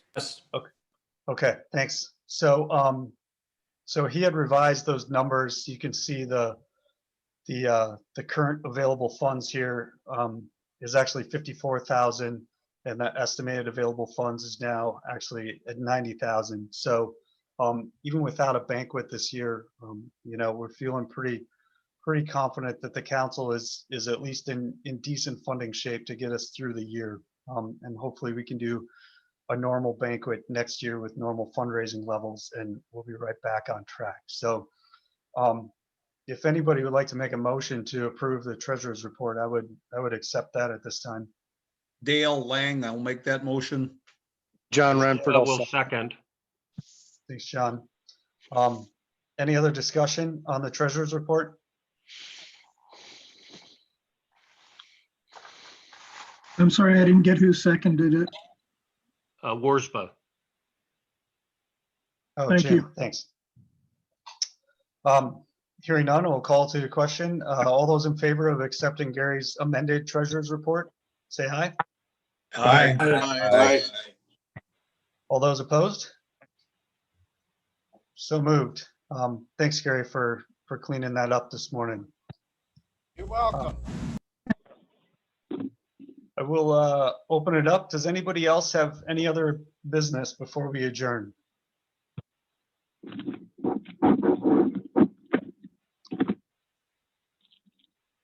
I am hearing none. Does anybody want to make a motion to adjourn? I'll make that motion. Thank you. I'll second. Any discussion? All those in favor, say aye. Aye. Aye. Those opposed? Bye. All right, thank you, folks. That will call the meeting to end. I'm gonna stop the